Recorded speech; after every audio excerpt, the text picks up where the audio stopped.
Good evening and welcome to our Tuesday, July 28th, 2026 Town Council meeting.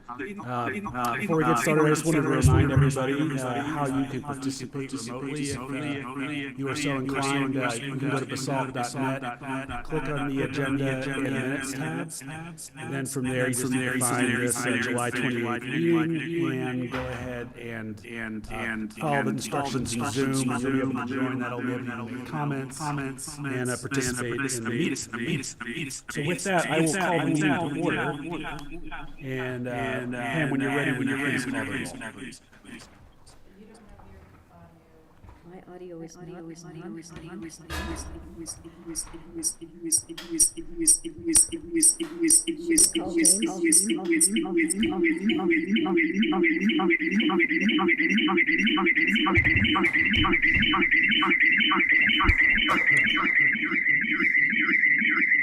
Okay, let's begin with Angela Anderson, Rick Stevens, Here. Hannah Berman, Angel Dupré-Bouchard, Joe Schaffner, and David. Everyone is present. Thank you. Thank you, Pam. Next up, we have item 2, which is our consent agenda. Item 2A are the minutes from May 12th, 2026 corrected. Item 2B are the minutes from June 23rd, 2026 corrected. Entertain a motion to approve the consent agenda items as presented. I'd like to pull 2B if you found one more correction since the last set of corrections. Well, okay, we just doing the fair and revenue strategies. It says the problem I found in the first round of minutes was a lot of the attributions of who said what. And so in this one, it was talking about the Basalt Connect, and it talks about how Dupré-Bouchard proposed the employer-sponsored accounts. That was something that I believe I was speaking up for. It was a big advocate for. I thought there were a lot of reasons to have the third party pay for it. I'm happy if she'd like to also say that that's an important thing to her, but I just felt like the record should say that I was the one who's... I do not recall proposing that, so Okay. you may have that, Councilor Sheffrin. So if we make that correction to the minutes, can you make a motion to approve the minutes with that correction? Mayor, I move that the town council approve the consent agenda items with the correction presented. Thank you. Second. Do you want me to clarify what that is in the motion? Does that make it clear? Attributing that comment to Greg. To Greg, as opposed to Under fair and revenue strategies of the Basalt Connect part. Great, thank you. Are you good with that? Yeah. Who was the second? Me. Okay. Great. Are you good with that too? Yes. All right. All those in favor, please signify by saying aye. Aye. Great, thank you. Thank you very much. Next up, we have our call to the public. So just a few ground rules. Limit your comments to 3 minutes. Address your comments directly to me. Identify yourself by name and address, and also fill out the sheet in the back of the room. Comments should be courteous, civil, and constructive. And we'll make no decision or take action except to direct the town manager. We do have a couple public hearings on the agenda this evening. Item 7B, item 7C, and item 7D. I would just recommend that if you want to make comments related to those agenda items, you wait for those specific public hearings so that your comments can be considered as part of the record for those public hearings. So if anyone would like to come up, I will open the floor for public comment. Hello, my name is Chris Lentz. I was here 2 weeks ago and concerns about the environmental area along the river, and where I live, River Oaks, 75 River Oaks Lane, down by Valley Lumber, and I notice all of the improvements or changes to Willets Lane, particularly from Hooks Bridge up towards City Market in the last, 6 months or so. There's 3 things I've noticed in our valley in the last couple months that I've never seen anywhere else. I was in Glenwood about a month ago at City Market, and there was a security guard standing out in front of the store. So I asked him, "What are you doing?" And he's looking at the parking lot. I said, "Are people messing with the cars?" He says, "No." He says, "We have transient people and students during the school year, and we have high shoplifting rates." And I'm thinking, really? It's that bad? You got to hire an official security guard. The other 2 things are on that stretch of Willets Lane. There's stop signs along there that now have a full-length reflector down the middle of the thing. I've never seen that anywhere before, and I don't know. And the third thing is there's 2 rainbow-painted crosswalks out there. I've never been anywhere and seen that before, and I question the need for all 3 of those things. It's not a big deal. It's just really is what pops in my mind. I know everything that's been done down there was probably influenced by safety. And I've lived there for 36 years, and that road isn't safe. But one of the number one things that's wrong with it is the bicycles that don't use the existing, really expensive, when it was built, bike and pedestrian path along the side of it. They try to mingle with the traffic. And the problems are that there's no shoulders on that road. I mean, 16 inches about on both sides. They don't stop at stop signs. Even though they're allowed to ride on the road, they don't follow the rules of the road like they're supposed to. They cut right out in front of you. And now in the improvements, they've added a double yellow line down the center of the road, which is helpful. But that double yellow line means no passing in either direction. So by law, you have to give a bicycler 3-foot separation from your vehicle when you pass them. It's impossible to do and stay in your lane there. So to not break the law as a driver, you have to follow that bicycler all the way from Hooks Bridge to the roundabout by City Market. It's not working. The simple solution is to require the bicycle people to use the bike path. That's all it would take, especially in the mornings when there's semis making deliveries to Valley Lumber and the other things in the industrial park. So even if you're behaving... You're at 3 minutes.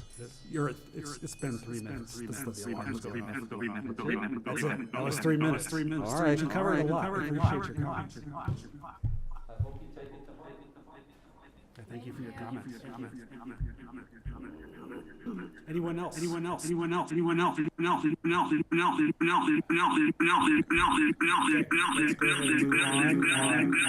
and council reports and comments. The floor is open.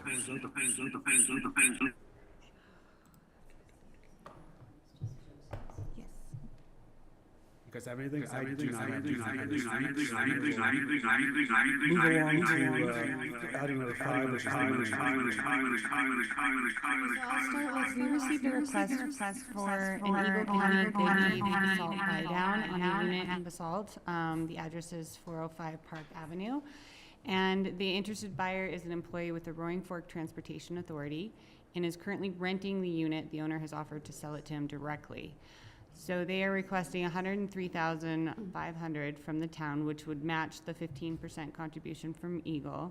And if you are interested and would like me to move forward with this, I can work with Doug to present the financing options for this at the next meeting. Yeah, This is like a buy-down program? Yes. I think that's a good idea. Okay. And then in your packet, I will bring that to you all with the next meeting.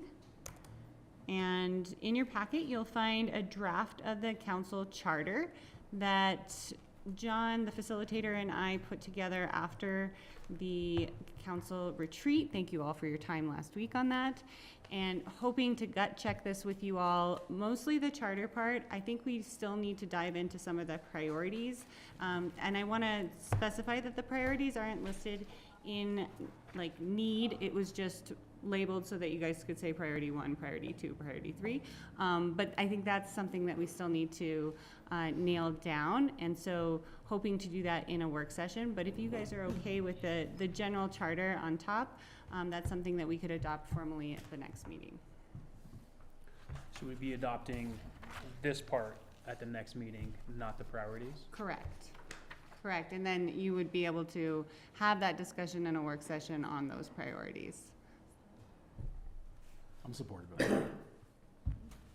All right, great.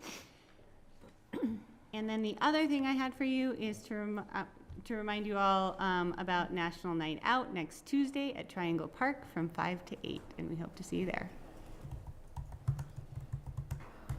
right. Wow, we were ahead. That's great. Thank you for all the reports, though. Did anybody have any questions on the staff reports? Or two? Okay. Thanks, Gloria. Next up, we'll move to presentations. So the first up, we have item 6A, which is our final housing needs assessment. And we have Liz Axberg. I was on the Zoom and it just ended. I need to share my screen. So I'm just Oh. gonna see if we can get that up. So how you can all see the data labels. Em, are you still a host by chance? I am. I'm not sure anymore. Saw a thing that said that you're changing this, let's see. Switch to her. There we go. Make sure I get that, in. On mine, it says I'm not in progress. Unless the Zoom will change. Want me to go start it in my office again? I don't know, I mean, all I do is things. Yeah, I don't know. Guess let me start it in my office again. I have a new priority.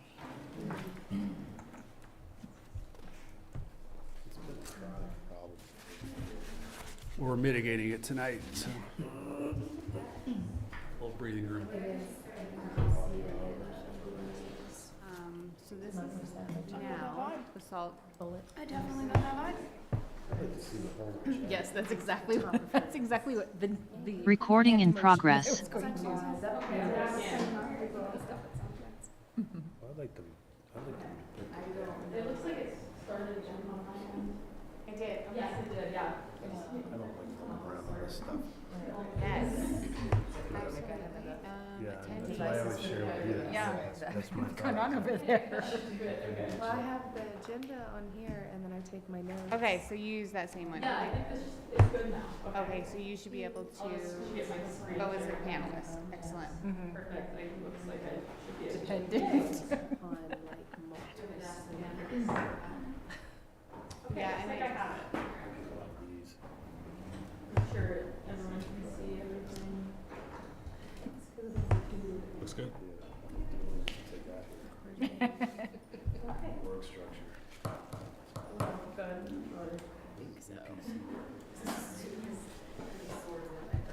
It's all good, so, We're running a little ahead, but we have about 20 minutes. yeah, that's fine. Great. So I'm Liz Axberg, Housing Policy Analyst for the City of Aspen. I know a few of you, but I'm here today just to show the final report from our housing needs assessment. And while I know there's only 20 minutes, I probably put way too many slides for that, so I'm going to try my best to get through it and still have time for questions. That being said, if we don't have time for any questions that come up at the end, totally happy to field conversations, emails after this. And because today's just really high-level overview of the big components of the housing needs assessment. I was here in February and brought a check-in on this, but today I'm going to do a little bit of a review of some of the data I brought last time, just because I think it's hard to talk about everything when you don't talk about the core pieces of it. And also I'm going to talk about phase 2 of our housing needs assessment. So I'll get into it in just a couple slides in terms of what's in phase 1 versus 2 as well. And so why did we do this housing needs assessment? It's because the state required it, actually. So Senate Bill 24-174 required that all local governments complete housing needs assessments. And to bring it into compliance, this is the final piece, bringing it to local governments. Basalt wasn't required to do it because you all actually completed your own housing needs assessment with the same consultant that we used, actually. And they also did Eagle County's housing needs assessment as well. They're kind of the best in the game, maybe that's my opinion. But so that's why we completed it. So for the Senate bill compliance. The main reason why Pickens County, Snowmass, and Aspen really took the lead on it was because we wanted to use this data to support our Proposition 123 funding and rural resort petition applications. So you just need the data to support why we need funding that supports higher AMIs than what the legislation currently restricts it at. And then, I mean, besides checking a box, it's a really interesting data, looking at these trends. It was great regional collaboration. And I'm really hoping that this can be a useful document for all of us to use as well. Just had a talk with April from West Mountain about how she's hoping to use it. So, and I will just emphasize, this is not a legally binding commitment for any government involved. And here's everyone that was participating. It's not a requirement for what to build, what you should build, where you should build. It's simply informational. It's data. We use a lot of census data, publicly available data, some survey data from 2019's housing needs assessment. And so I've brought the housing needs assessment to pretty much every government on this slide so far, except for Rifle and Silt, because they also did their own housing needs assessments. So I've been on kind of a road show with this, which has been fun. Here's everything that's in the housing needs assessment. Left side is phase 1, right side's phase 2. It's all gonna get combined into one report for our submission to DOLA, which we'll do after we make our final edits and hopefully submit it in a couple weeks. Ask you a really quick question. Yeah. I noticed, so in the partnerships and everything, it's a lot of Picken and Garfield. So in those Basalt numbers, does that include Eagle County? Eagle County is in there, but just what's in Basalt. Okay. So that is sort of a missing piece, I would say, because we're such a funny layout in that we have 3 counties that go on a major transportation corridor. But so there is Eagle County, but nothing that's unincorporated Eagle County that falls within the valley. Yep. Yeah. So they did have to pull some Eagle County data. Great. Yeah, and so this is all normal stuff that's usually in a housing needs assessment, but we definitely followed state guidance closely to make sure that we are in compliance at the end of this as well. So now I'm just going to get into some data, general trends. Some of this is some overlap from last time. Demographic trends. So first, we're seeing a shift right now in that Picken County has a very projected stable population, and Garfield County is projected to have a lot of growth right now and continue to grow. And we'll see that in the housing needs numbers later. In addition, we're seeing the population in both counties age. This is accurate. This is true across the state as well, but definitely more so in Picken County than Garfield County. And especially as you move through the Colorado River Valley, you see family sizes and household sizes get bigger and ages get lower as well. It's like there's a chart in the report that shows that each town, as you go through the Colorado River Valley, the homes getting bigger, households. Some economic trends. So Garfield County has 1.5 times more jobs than Picken County, projected to grow at a slightly higher rate as well. This isn't unexpected. It's a lot bigger of a region. Garfield County is really large, but Picken County has been and is continuing to be the strong economic center of the region, which is why people make that long commute up to Picken County, and that's historically been because of higher wages. But one thing we're seeing actually is the median wage between Picken County and Garfield County is starting to get closer, actually, and especially for lower paying jobs. In addition to that, the occupations that have the highest level of employment, so the most number of workers, tend to be ones with the lowest wages. So those in construction, cleaning, food prep, they all tend to have wages that fall below the median wage for the area as well. And that's just helpful for us to understand how much people who actually work in Picken County make on average. And same with commuting, not something new to all of us. A lot of people commute into Picken County. And so that's 62% of Picken County's workforce commutes from outside the county. Keep in mind that also probably captures people who commute across Basalt. They live in Eagle County and go across town, but that's just another way that the data shows up. But we did find that even in Garfield County, at least a quarter of workers commute over 50 miles within the county as well. There's a lot of people going a far ways, and that's one way, 50 miles, for their jobs. Housing trends, so there's 2 times more housing units in Garfield County than Picken County. Again, a lot bigger of a region, but with 1.5 times more jobs, 2 times more housing units, shows us how much of the Picken County workforce is being housed by Garfield County, something we know, but it's nice to have numbers that support that. Vacancy rates support that as well, with 40% of Picken County units are vacant, only 8% of Garfield County. We also looked at affordable housing units across the region. So that's affordable with a capital A, means that they have a deed restriction or some type of mechanism on them. 4,500 units that are capital A affordable housing, and over 90% are in Pickens County across the region as well. And we're gonna get more into affordability, but we're seeing in the Roaring Fork Valley, in our region, that there's nowhere where the median price of a single family home is less than $1.5 million, and a townhome 1.25.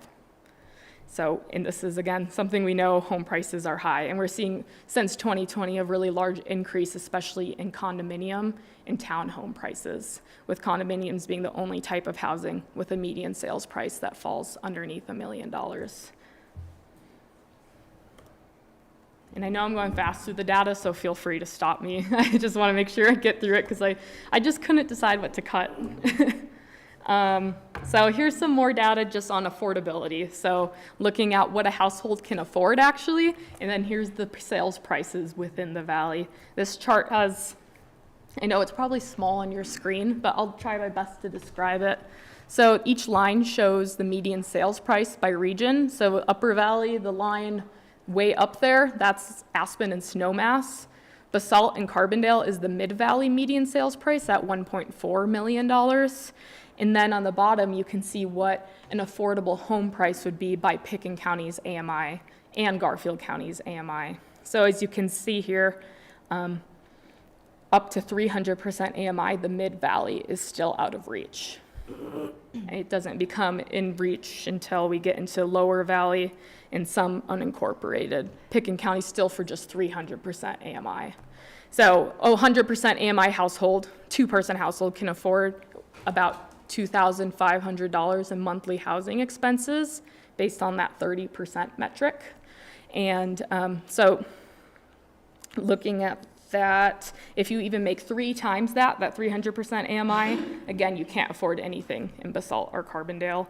At 2 times this, you start to become affordable to Glenwood and Newcastle. So this just reinforces the trend of people and why they've been moving farther down valley, why we're seeing larger household sizes and younger folks as well, because that's where the affordability is.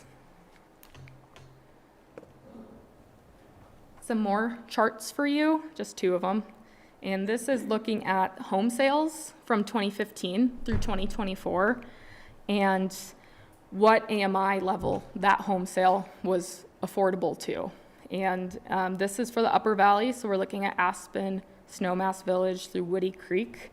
And here you can see that in 2024, 80% of sales were only affordable to households earning over 400% AMI in those communities.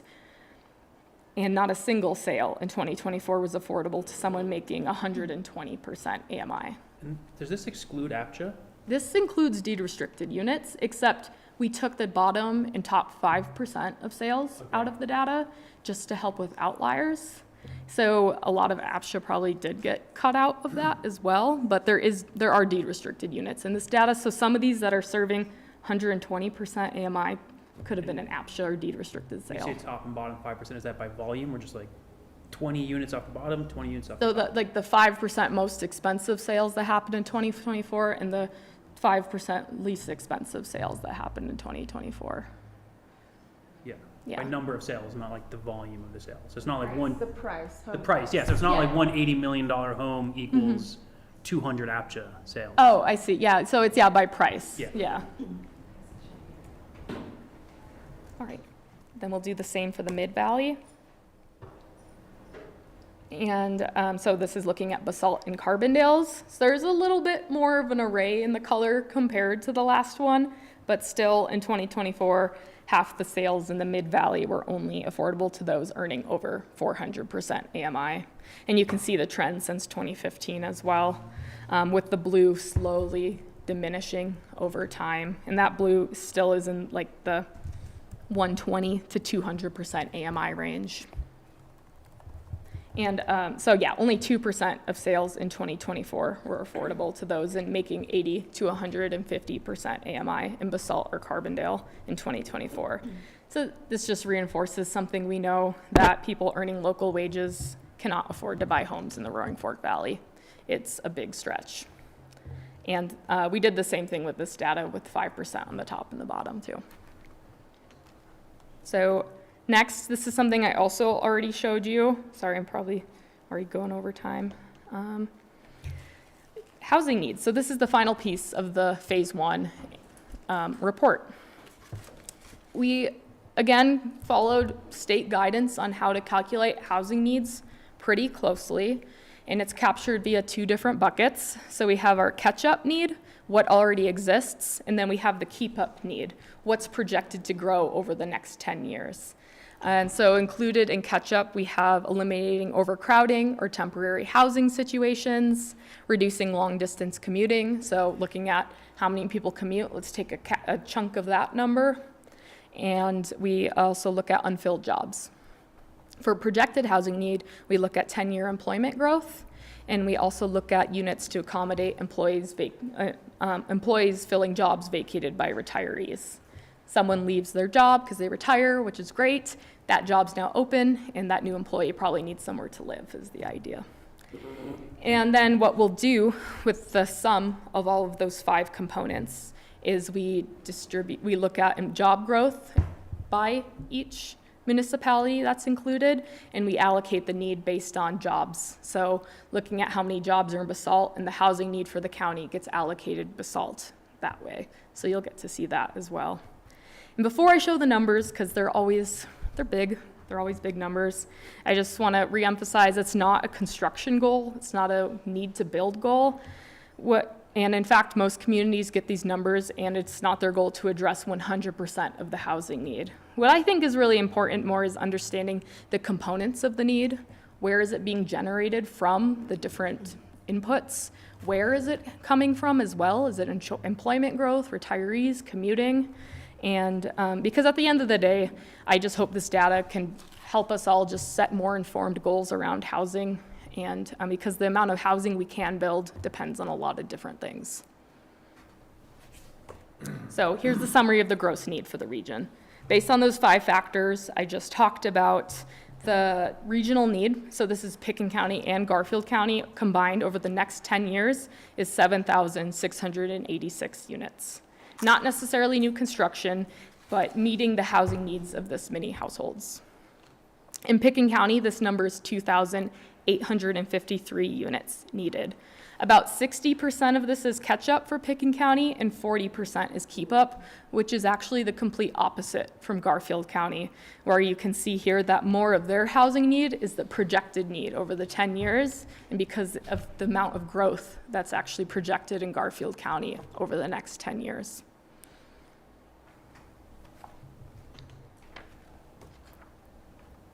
Now we allocate it by jobs, as I said before. So of the 2,800 units needed in Pickens County, 13% of these are allocated to Basalt. And that puts Basalt's need at 360 units total. As you can see there, because of the way that it's allocated like that, it varies a lot. Aspen's is 1,400, almost 1,500, Snowmass 500, Basalt 360. And so we allocate it based on jobs within each community. Can you just go back to one slide where it mentioned the biggest impact of Pickens County is commuting? Yeah. For Pickens County, the largest impact is from commuting. Yeah, about. You could go forward from there is fine. I just wanted to double check what that actually said. Yeah, so we're kind of comparing like where is the need being generated from in both. Yeah, and so you can see about of our housing need, almost a third of it is from the commuting need. It is. Yeah. And back to your point of who generates that need that creates the commuting problem is very debatable. Yeah, it is. And I mean, I'll be honest, like we had to just pick, like, here's how many commuters there are. What percent are we going to capture? Yeah. And so we didn't even say 100%. This is like 25% of commuters that we were trying to capture, actually, because we know not everyone wants to live in Pickens County. No, everyone wants to live in Aspen.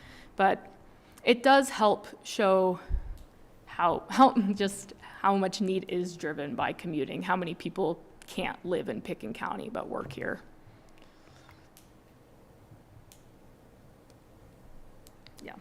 Yeah, happy to answer any questions about that too. Yeah. And then we net out anything that's in the pipeline, which Basalt does have units. So with netting out future pipeline, that puts Basalt's housing need at 299 units out of the 2,500 for the county.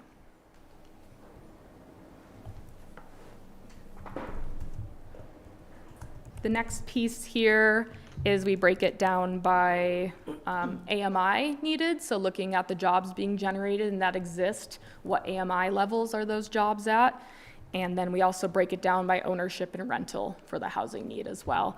And that's just based on a simple 120% and up is ownership, and below that is mostly rental, well, mostly for both. Mostly rental for below 120%, mostly ownership for above. So some other assumptions in there, but via the DOLA guidance, they want us to break it down by what AMI housing need is being generated and how that relates to ownership versus rental need as well.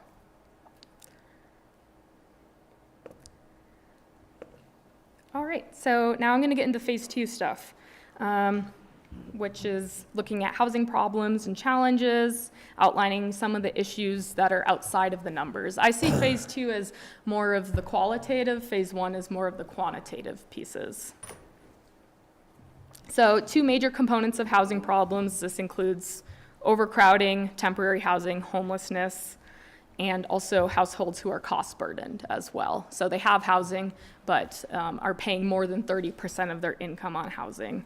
So looking at overcrowding, temporary housing, homelessness in Pickens County, we estimated 247 households. Our data for this isn't the best. It's just a tough data region, and we hope next time to do a proper survey to get better data as well.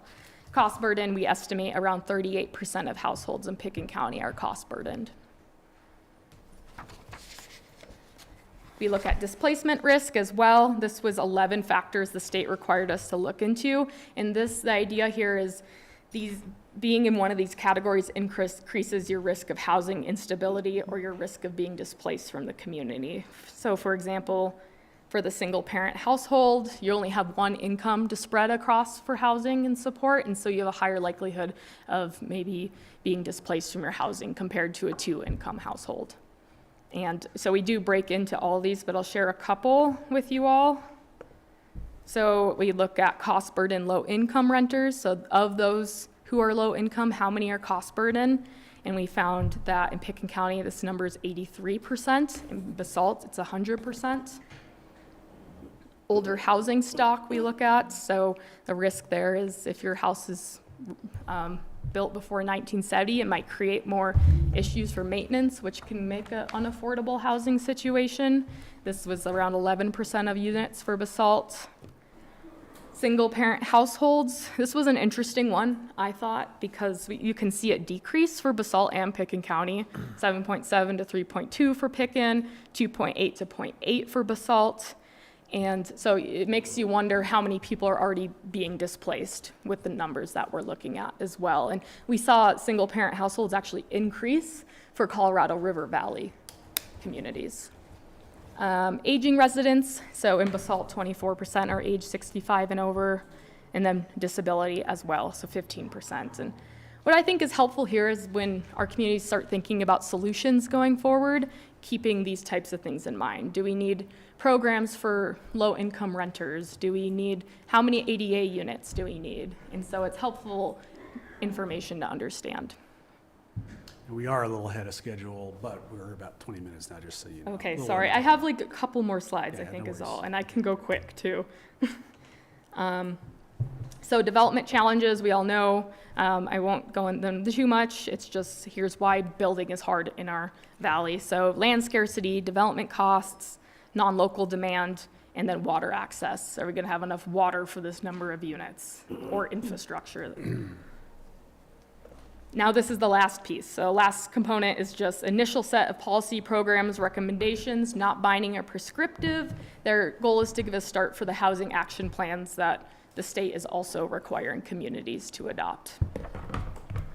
First, we just took inventory. Here's everything we have. Our community, our region has been doing affordable housing for a very long time. So we're not starting from scratch, and we are doing a lot already.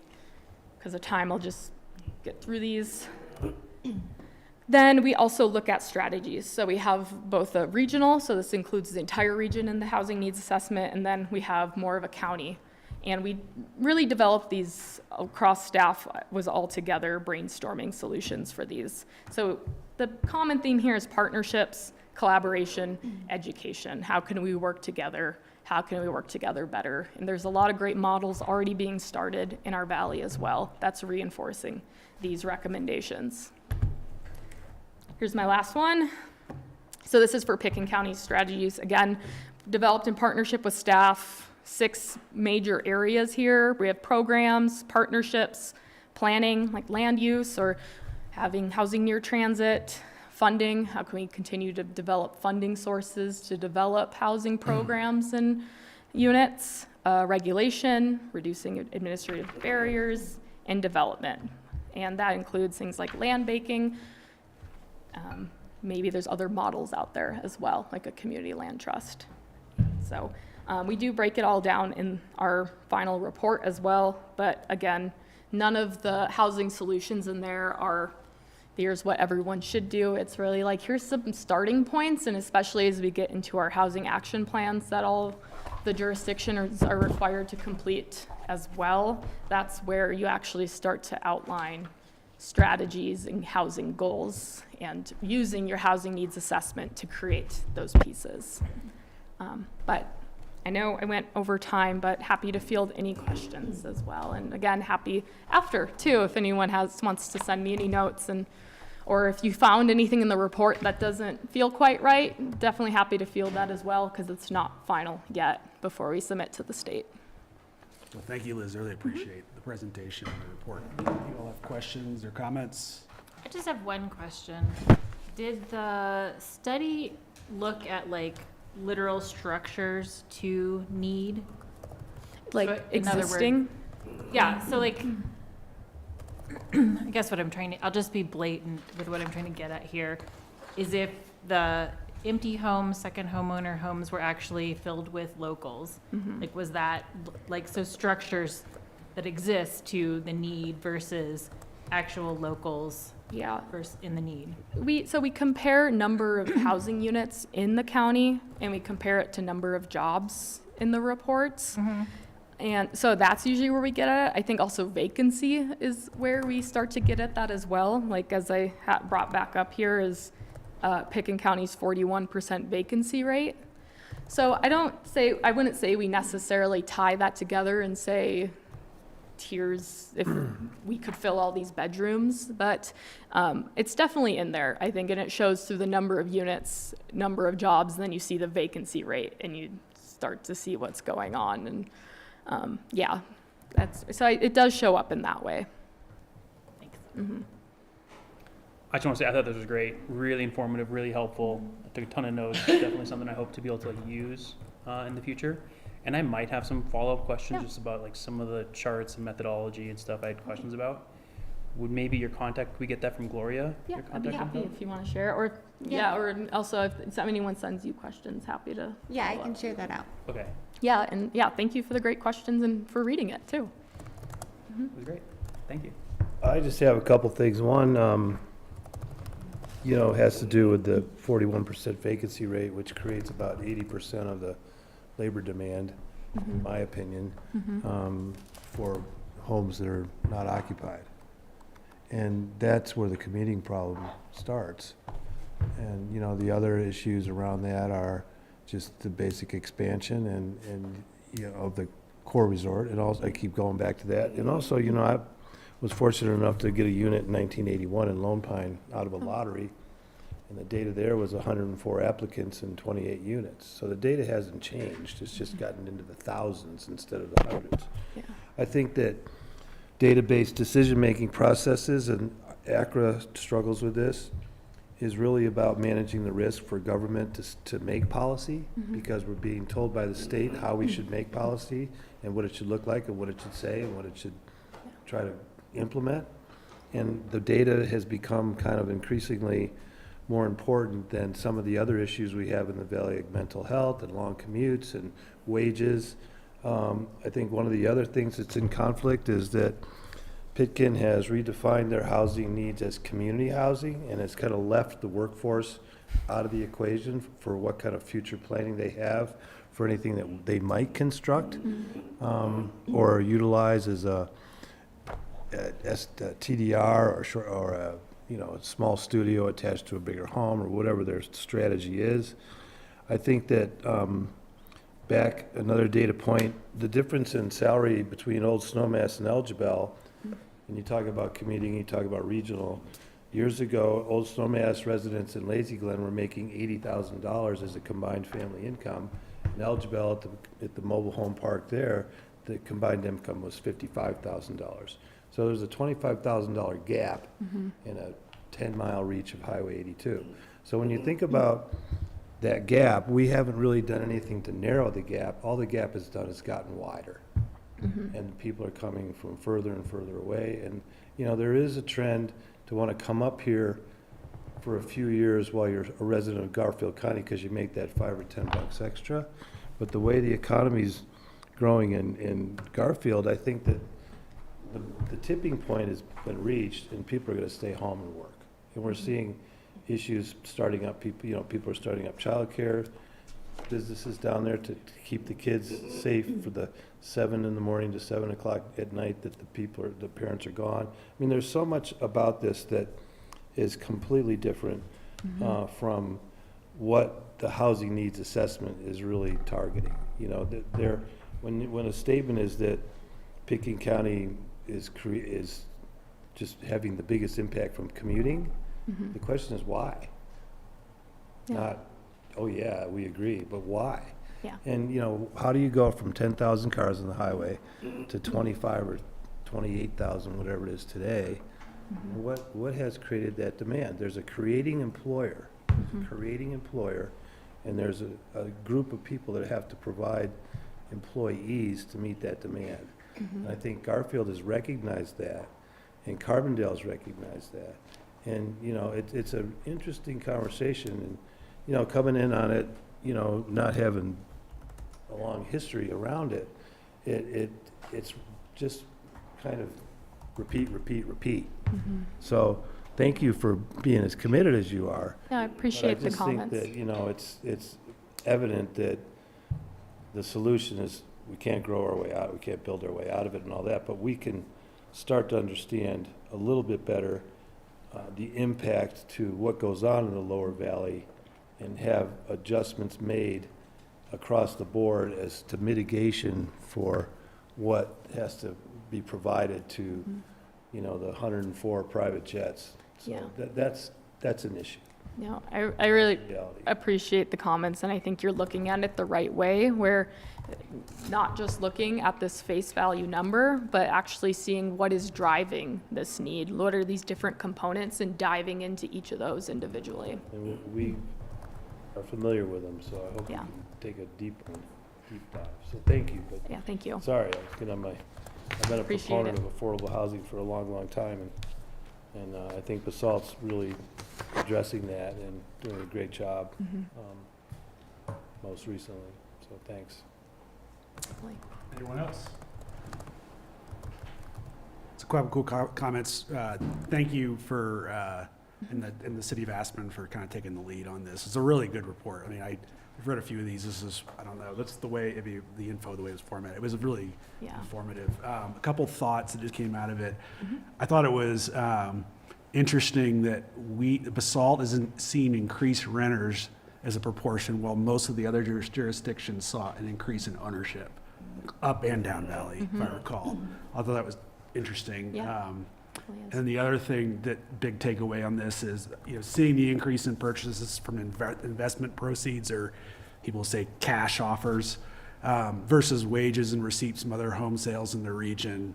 I think we're going to continue to see that increase. I believe we're going to see that non-local demand increase here, down valley, in the Colorado River Valley. It's going to happen concurrently with those investment proceed purchases increasing as well. To me, that is the crux of the issue for affordable community workforce housing, people being able to stay in their homes, et cetera. There's, nothing against the people who are doing that, but systemically, I think that is what is really the long pole in the tent to making a bigger dent in affordable housing. Yeah. Just our wages can't compete with Exactly. people who can, sell stocks and come in and buy. It's just, 100%. it's And not then feasible. once it's sold non-local, it's gone forever, usually. A locally serving house is gone, so. One more quick one. My sons are both here, great, fortunately. But a lot of their peers are leaving the valley, going back to, Michigan, Yeah. North Carolina, Arizona, wherever. They've come for a few years to try the lifestyle and just said, Yeah. can't do it. And they've owned, deed restricted, et cetera, but there's other issues connected to that ownership, like Yeah. raising a family, that they can't pull off. So, Cost of living, yeah. bummer.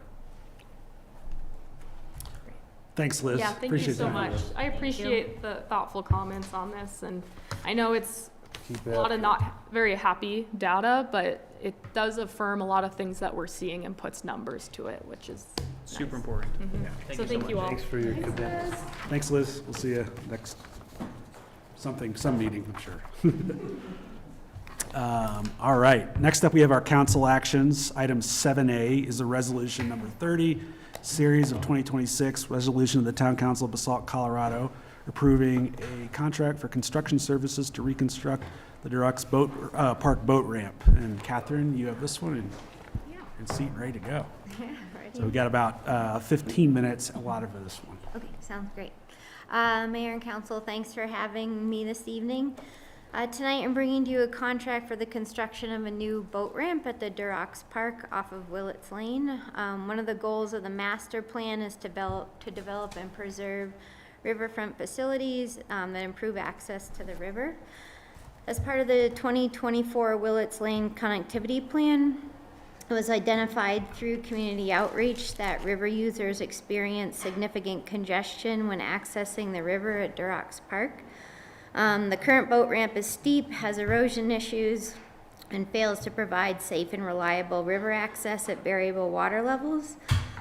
Staff sought input from the angling and boating community as well as the Roaring Fork Conservancy regarding this project and what improvements might be required.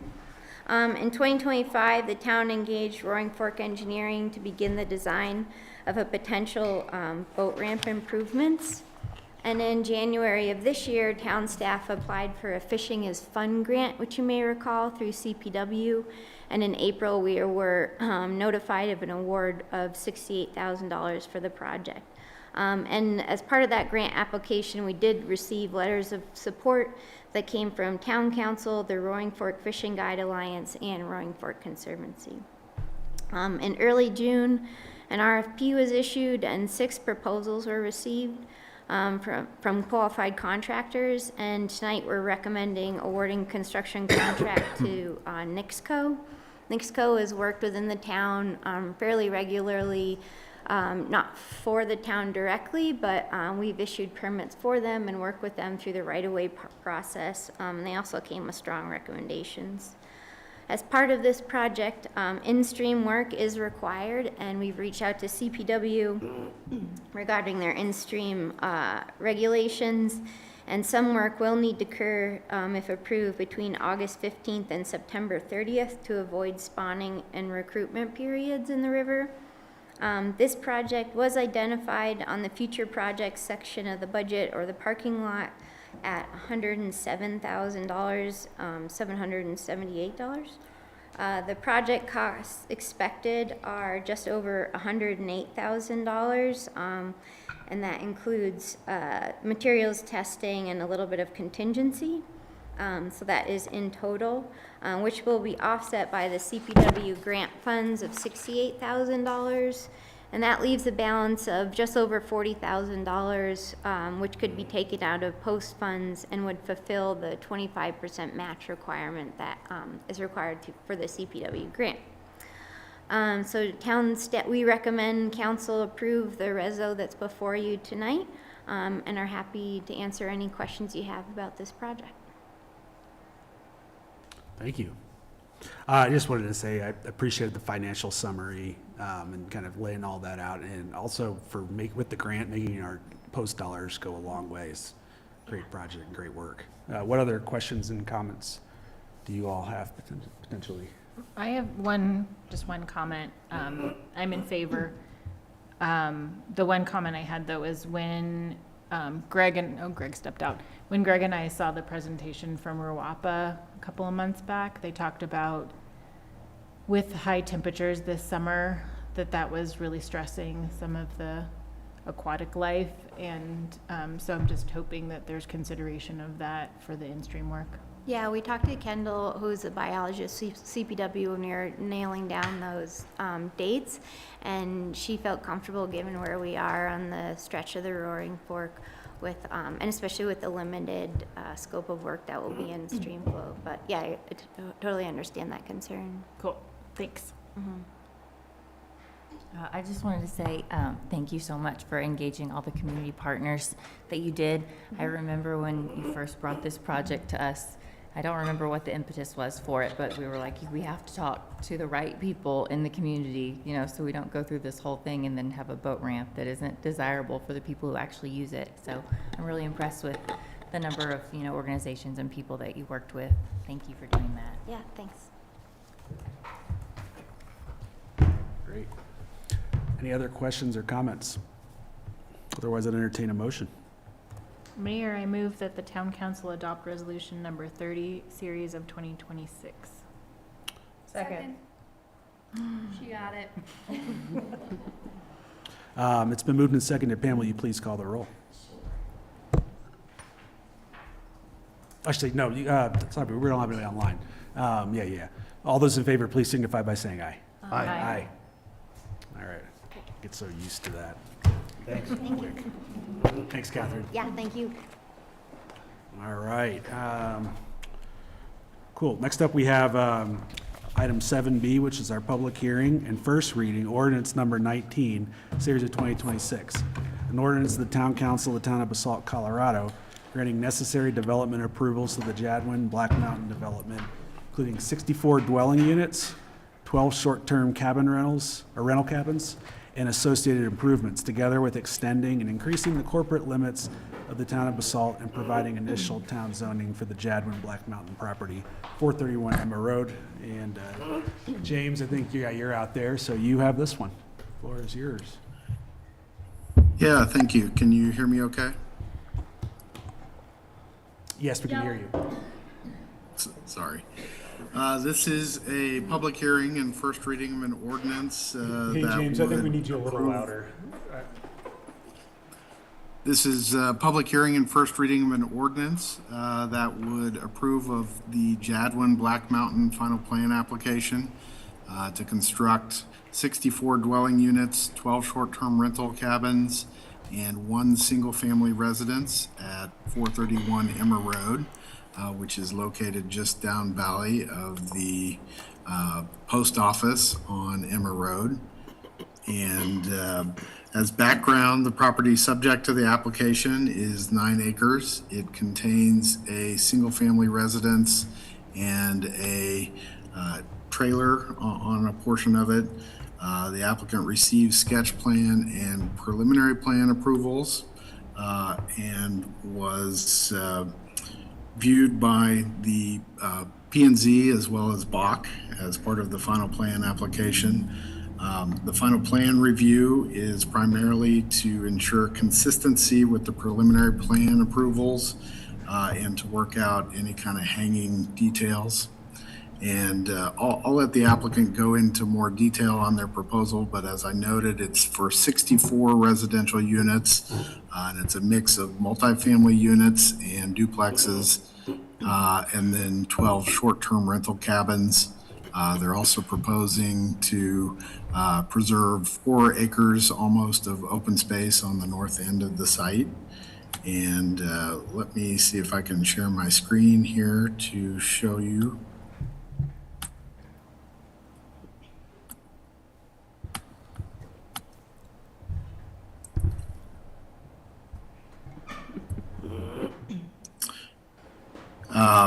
As part of the proposal, the glamping that was included in the sketch plan is no longer included. That was removed as part of the sketch plan review by the council. Of the 64 units, 32 are proposed to be deed restricted, with 24 being category units and an additional 8 being RO units, so that the total is that 50% of the project is deed restricted. In addition, council was looking for additional community benefit as part of the sketch plan review. And as such, the applicant proposed to provide 20 first tracks units, which require marketing to locals for the first 90 days. So they're free market units that require marketing to locals that have lived in the valley for at least a year. Additionally, they've proposed small adjustments to the occupancy priorities. They've proposed that the normal town occupancy priorities be adhered to, with the addition of Aspen Valley Ski Club, as well as the Forest Service as first priorities, as was discussed at the preliminary plan phases. In reviewing the application, staff identified a series of discussion items that are in the staff memos.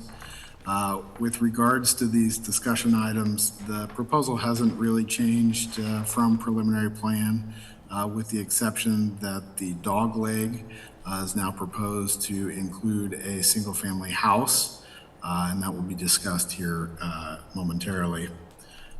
In terms of the discussion items, the master plan compliance, staff included the goals that the application satisfies that are part of the P&Z memo that's attached in your packet materials. As I noted, in terms of the affordable housing mitigation, the applicant has proposed more than the town code requirements of 20% of the units and 25% of the square footage being category units. The applicant has proposed 35% of the residential to be category units, and then an additional 15% to be RO, so that the total of the project is 50% deed restricted combined. In reviewing some of the other discussion items that are in your packet materials, the unit sizes for the affordable housing, as well as the amenities for the livability requirements, were reviewed by the Basalt Affordable Community Housing Commission, BAC, and were determined acceptable, as they have not really changed from the sketch and preliminary plan phases. Also, as I noted, the transportation improvements in the staff memo at the sketch and preliminary plan, it was determined that the applicant would be required to provide a improvement to the Midland Avenue and Emma Road intersection by adding a dedicated right turn lane to Emma Road for down valley facing traffic.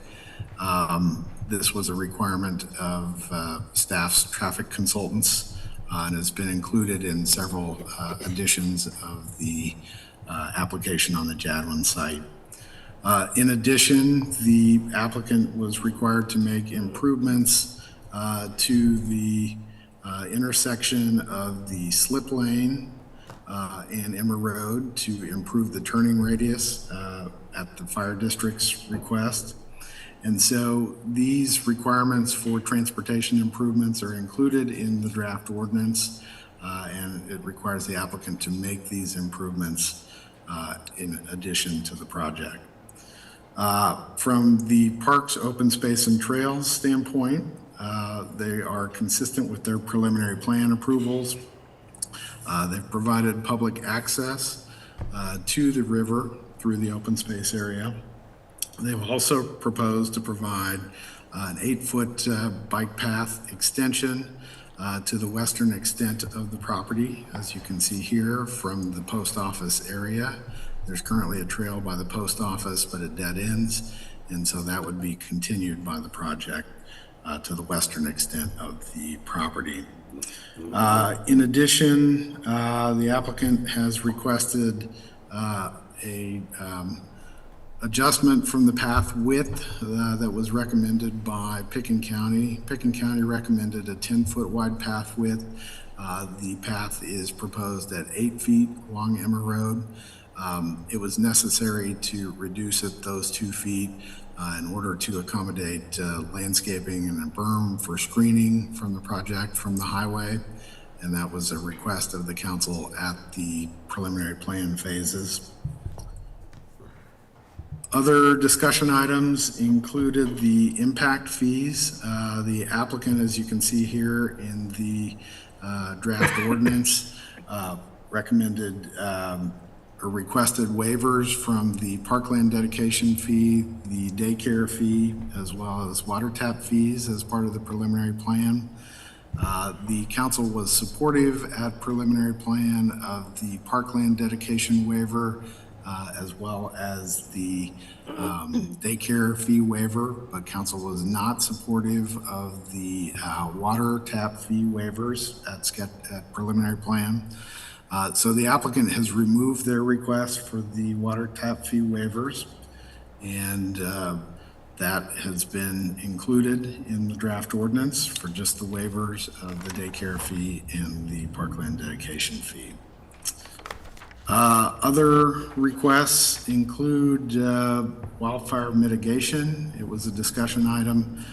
The town has adopted the wildfire code requirements, and the applicant was required to update their plan to meet the new wildfire state ordinance requirements, and so the applicant has done that and made some adjustments. Another topic that is out there is the dogleg. The applicants, this is the dogleg parcel. It's also owned by the applicants.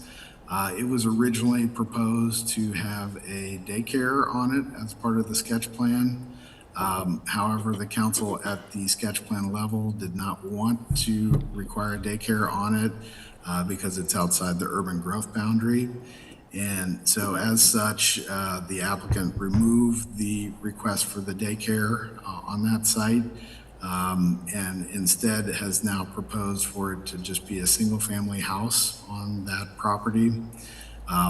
This is a request that came about because if they did not have an approval on this property for it to be annexed, it would create a non-conforming lot in unincorporated Picken County, and so it wouldn't have any development rights with it. So the applicant has proposed for it to be annexed for the construction of just a single-family house up to 3,000 square feet.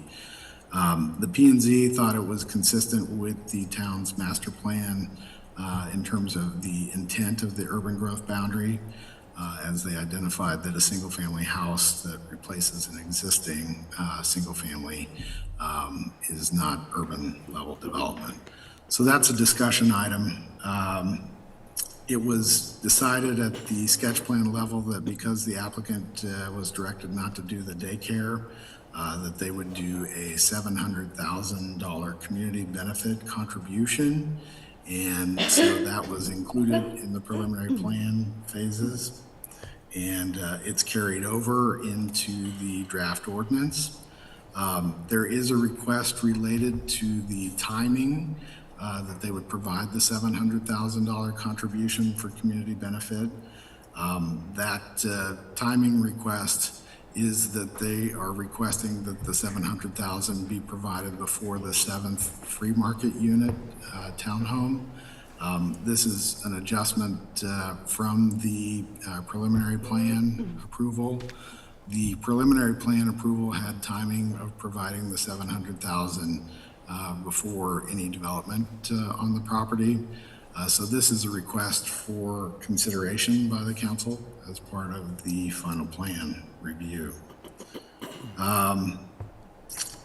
Other topics included the phasing and vested rights. The applicant has proposed that all the subplats be recorded within 5 years of the approval, and then each subplat would have 3 years of vested rights for each plat, and that all seven of the plats would be recorded within 7 years of the issuance of the final plan. So that would mean that all the buildings should be under construction within 10 years of the approvals. This is similar phasing in vested rights that has been provided for other larger projects like Parcel 5 of Cypress Meadows, as well as the Park Modern project that is now a build-out. The town code provides for 3 years of vested rights, but in these larger projects, there have been adjustments to the vested rights to accommodate the construction of larger projects. Other topics, staff has a couple items that we'll be looking for from a technical standpoint before second reading. One of them is adjusted report to reflect the irrigation will be on the town's water system. There was a bit of conflict in their proposal, and so they've clarified that the irrigation would be on the town's water system. Also, an updated drainage report showing the stormwater treatment being adjusted so that it treats the stormwater before it goes into the wetland area. And then third, an updated site plan showing a replacement for the location of 2 parking spaces that were displaced by the well easement. The well easement needed to be adjusted on the site because there was a telephone easement that couldn't be removed, so they moved it 5 to 10 feet, and so they have to replace those 2 parking spaces that were eliminated by changing the well easement. And then there is a slight conflict between a fire hydrant and landscaping that we'd like to see adjusted before the second reading. So this evening, staff would recommend taking applicant comments, taking public comments, and then providing council discussion. If you're comfortable, you could approve the ordinance on first reading. Thank you, So with James. that, I will stop sharing my screen, and we have the applicants here this evening. Gentlemen, how you guys doing? Good. How's it going? Good. Good to see you guys again tonight. Let me see if I can share screen here. There we go.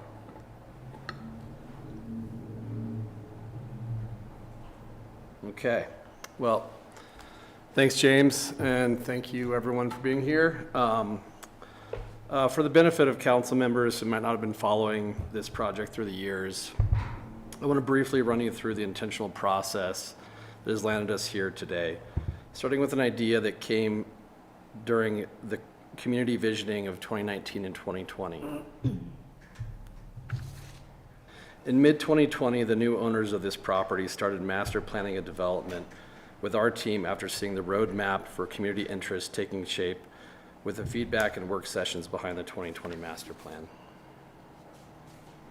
The then draft master plan showed how this property, in conjunction with the neighboring Stotts parcel, could be incorporated into the town as a key parcel to support the community's growth, vitality, and need for housing that stabilizes community members at risk of displacement, including density recommendations, open space allocations, and appropriate land use designations within the property.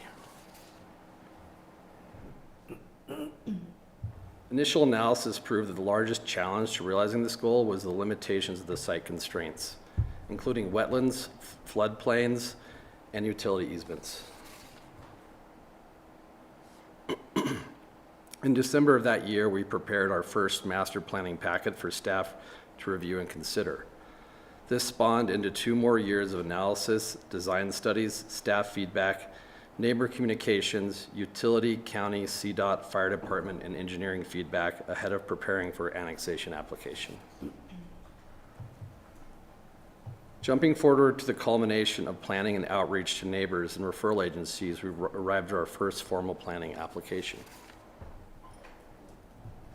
Shown here for engagement in public hearings and public committee feedback, the opening opportunity included 68 residential units 35 as affordable housing, above the code required 20%, as well as 12 fishing cabins as a hospitality offering.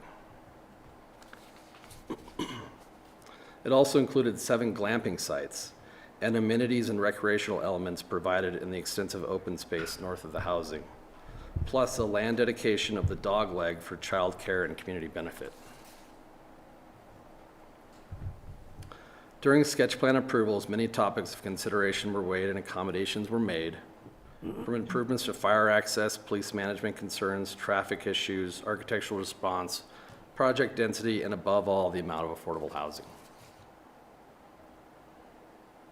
Some of the most noteworthy accommodations at the request of the public, P&Z and council include the following: a move to 64 residential units, 50% as affordable housing, above the code required 20% and the initial offering of 35%, as well as the introduction of the first tracks housing priority for locals, increasing the deed restricted housing offering to 81% of the residences and a total of 52 units. At this time, we also removed all 7 seasonal glamping sites, as well as most all improvements other than trail access to the open space. We further agreed to a $700,000 gift to the town for community benefit as a better contribution to benefit the community than the land donation previously proposed. These items, along with the planned improvements to Emma and Midland Avenue, resulted in the sketch plan approval in February of 2024. Last summer, we once again engaged with Bach, P&Z, and council for further discussion, consideration, and feedback. After illustrating refinements related to our traffic and intersection design improvements on Emma Road, additional composting and trash area refinements, as well as clarity on ADA compliant units and accessible design, just to mention a few, resulted in approval to continue our work in refining the design proposal and annexation of the Jadwin parcel into the town of Basalt. Bringing us to tonight's application. Current updates to the application reflect technical refinements and resolutions to previously open topics as requested by staff, as well as further vetting and development of civil, landscape, and architectural designs, with an intention to not make material changes to the prior approvals. Our proposal summary once again illustrates the development of 4 multifamily residential buildings, 2 2-story structures and 2 3-story structures, of which 1 2-story and 1 3-story structure are designed as deed-restricted community housing buildings, shown in orange, plus 12 single-standing and duplex townhomes, and 12 hospitality river cabins operating as a single hotel with on-site management, as well as an extensive dedicated area of open space, lightly touched river access, and per the direction of Post, wildlife and ecological consultants, and river hydrologists. Our final approval design includes a consistent land use, zoning, and density model as previously proposed, and a consistency in our response to the Basalt Master Plan and subsequent feedback. It also includes a consistency in our approach to neighboring parcels, open space, public frontage, and Emma Road.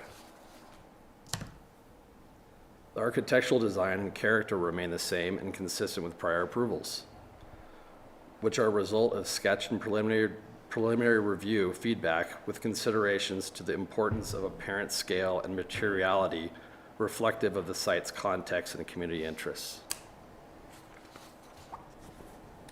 A further detailed and defined community housing offering and clearly defined public benefits include 81% deed-restricted housing, of which 50% are category units, 31% are first tracks, 4 acres of open spaces and trails, $700,000 gift to the town for community benefit, Emma Road and Midlands Avenue improvements, betterment of public access to the river, provided vitality as envisioned in the master plan through the river cabin hospitality, pedestrian connection to Old Town, and a dedication of a permanent easement to the town for a new water well. As a final note before we turn it over to staff, we're excited to announce that with the remapping of the floodplain that was officially adopted on June 5th, we are now clear to proceed with our final approval and prepare for construction to begin.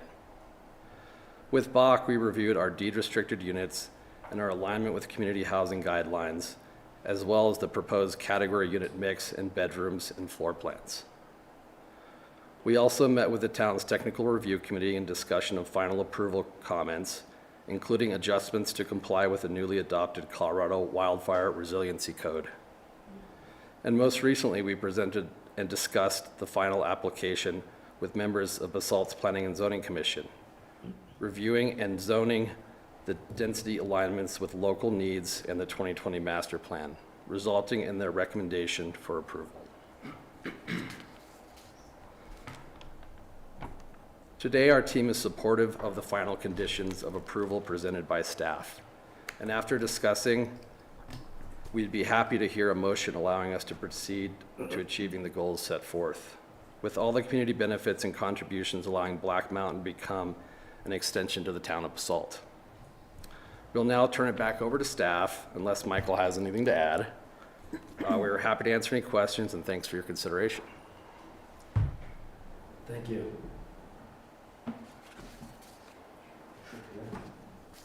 Thank you, Ramsey. For those of you who don't know, Ramsey is our architect and has been from day one, so thank you, Ramsey. Yeah. Excuse me. My name is Michael Forrest. I'm one of the development partners with Coulter and Bridger Smith. And I just wrote a couple things down that I wanted to say.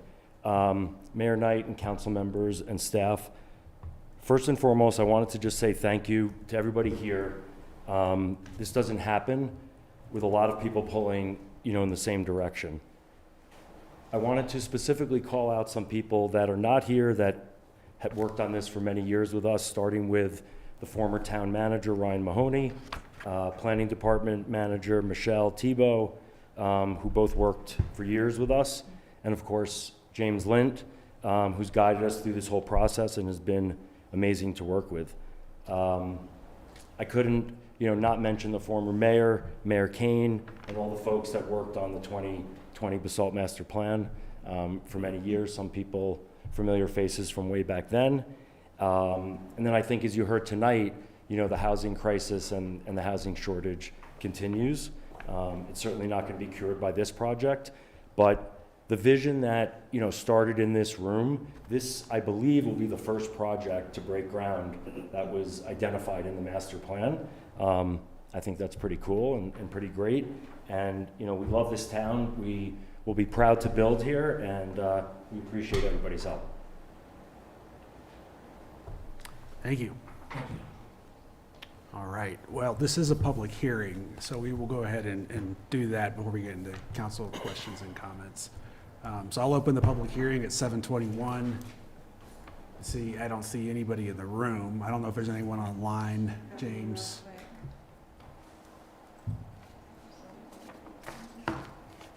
If you'd like to make comments and you're online, if you could please raise your hand. Looks like we have no hands online. All right, we'll go ahead and close the public hearing. And we'll open it up for council questions or comments of the applicants or staff. The floor is open. I'll start, since I'm brand new here. First, just like a disclosure, so I've known Coulter and Bridger on the applicant team my entire life, probably since, I don't know, our parents were friends. So I've known them my entire life. We've never talked about this project. I have no financial interest in it. So as far as a disclosure, there are no conflicts. Fair?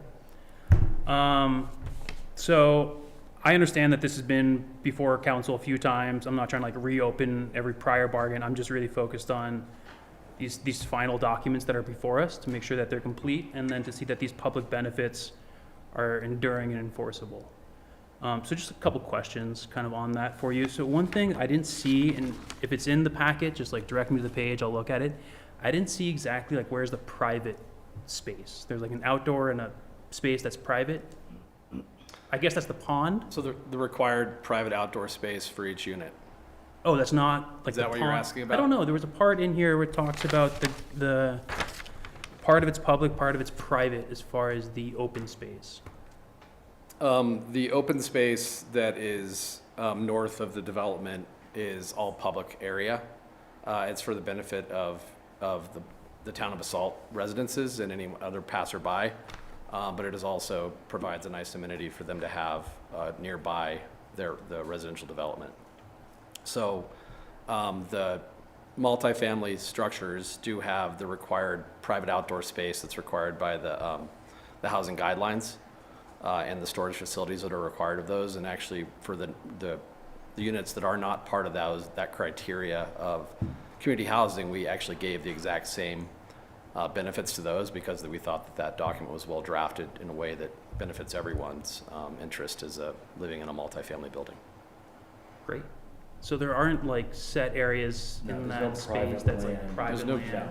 designated area for residents only. Love that. Great. And so like the one thing I noticed in here, for example, it's like 22 of your memo. It says hours of operation. It says public use of the trail to and from the river. I just wanted to be sure that's anybody. It's That's not anybody.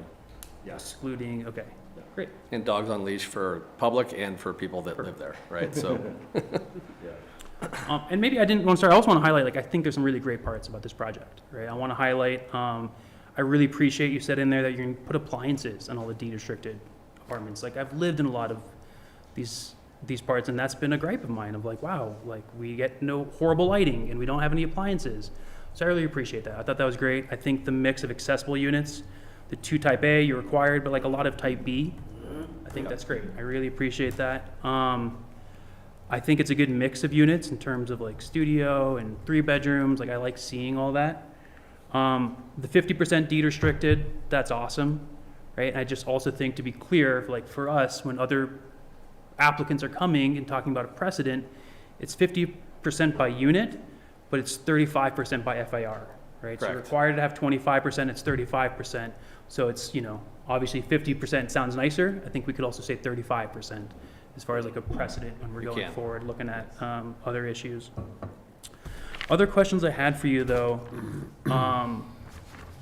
was about, well, I heard you say duplex townhomes, but you had clarified in the water memo that they're not going to be duplex in terms of like, there's no way I could buy one townhome. You can. There's 12 separate townhomes. so they're made up of single family and duplex structures with a party wall vertically between 2. And then because of the way the land divvied out and the acreage we had, there were on the end where it didn't have a partner bookended next to it, and it has a little bit ability for more window area on both sides. But you basically own, it's your unit from ground level, 2nd and 3rd. And then through a party wall, there's another unit adjoining to it. So it's technically it's technically a duplex and a single family structure by the definitions of IBC. Yeah. But from the stylistic qualities of what we're creating as a row home, it looks more like townhome development. Okay. In So like sort they'll of each have their own architectural water style. meter, is what I'm Yes. getting. Because I thought there was Yes. something in there Yes. that's saying that wasn't going to be the case, but they're each going to Separate have tax their own. lot. Yeah, They perfect. sold separately, yeah. Great, just checking them off. Other question for you about, so then like, I think the biggest stuff that I have questions on is some of the stuff that's like not in here. We'll get to it. It's like the water, got to get updated. And like James mentioned those documents that we're not seeing here. And we're just assuming we're going to see those before the second reading, but like, it's important to see those, right? Because things have changed since the last one, particularly the part of irrigating with treated water, which I understand you're able to do it, but I think that's a real negative. I think that's a real shame to be using treated water for outdoor irrigation. Yeah, and a lot of these things, Stephanie is going to do her diligence to update the required documents James brought forth before the second reading. And then, of course, there'll be a lot more refinement that has to be done to all the civil before we can get building permit based upon these approvals as Yeah.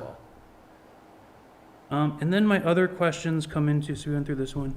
So, the master association, right? You have it set up, each building has its own separate master association, right? And they have their own assessments and all that. What about common areas between the 2 buildings? Who owns those? Yeah, that'll be the common area of the HOA and be maintained by the HOA association. So each building has its own HOA, and then there's like a master HOA for the entire complex. Got it. So like, that's the part, there's a part in there talking about like reduced assessments for these deed restricted units. Exactly. the challenge with your makeup is you have 100% of the deed restricted units in one building, so when they need to replace the roof, there is no like discount for those deed restricted units on the roof, because that's their own HOA, they have to pay for the whole roof. They're only getting that discount when it comes to like a sidewalk repair. Yeah, look, I think it's a fair comment. I think it just speaks to sort of the larger issue of actually getting a project like this off the ground. If, you know, in kind of simple terms, the free market, right, is paying for the deed restricted, Yeah. right?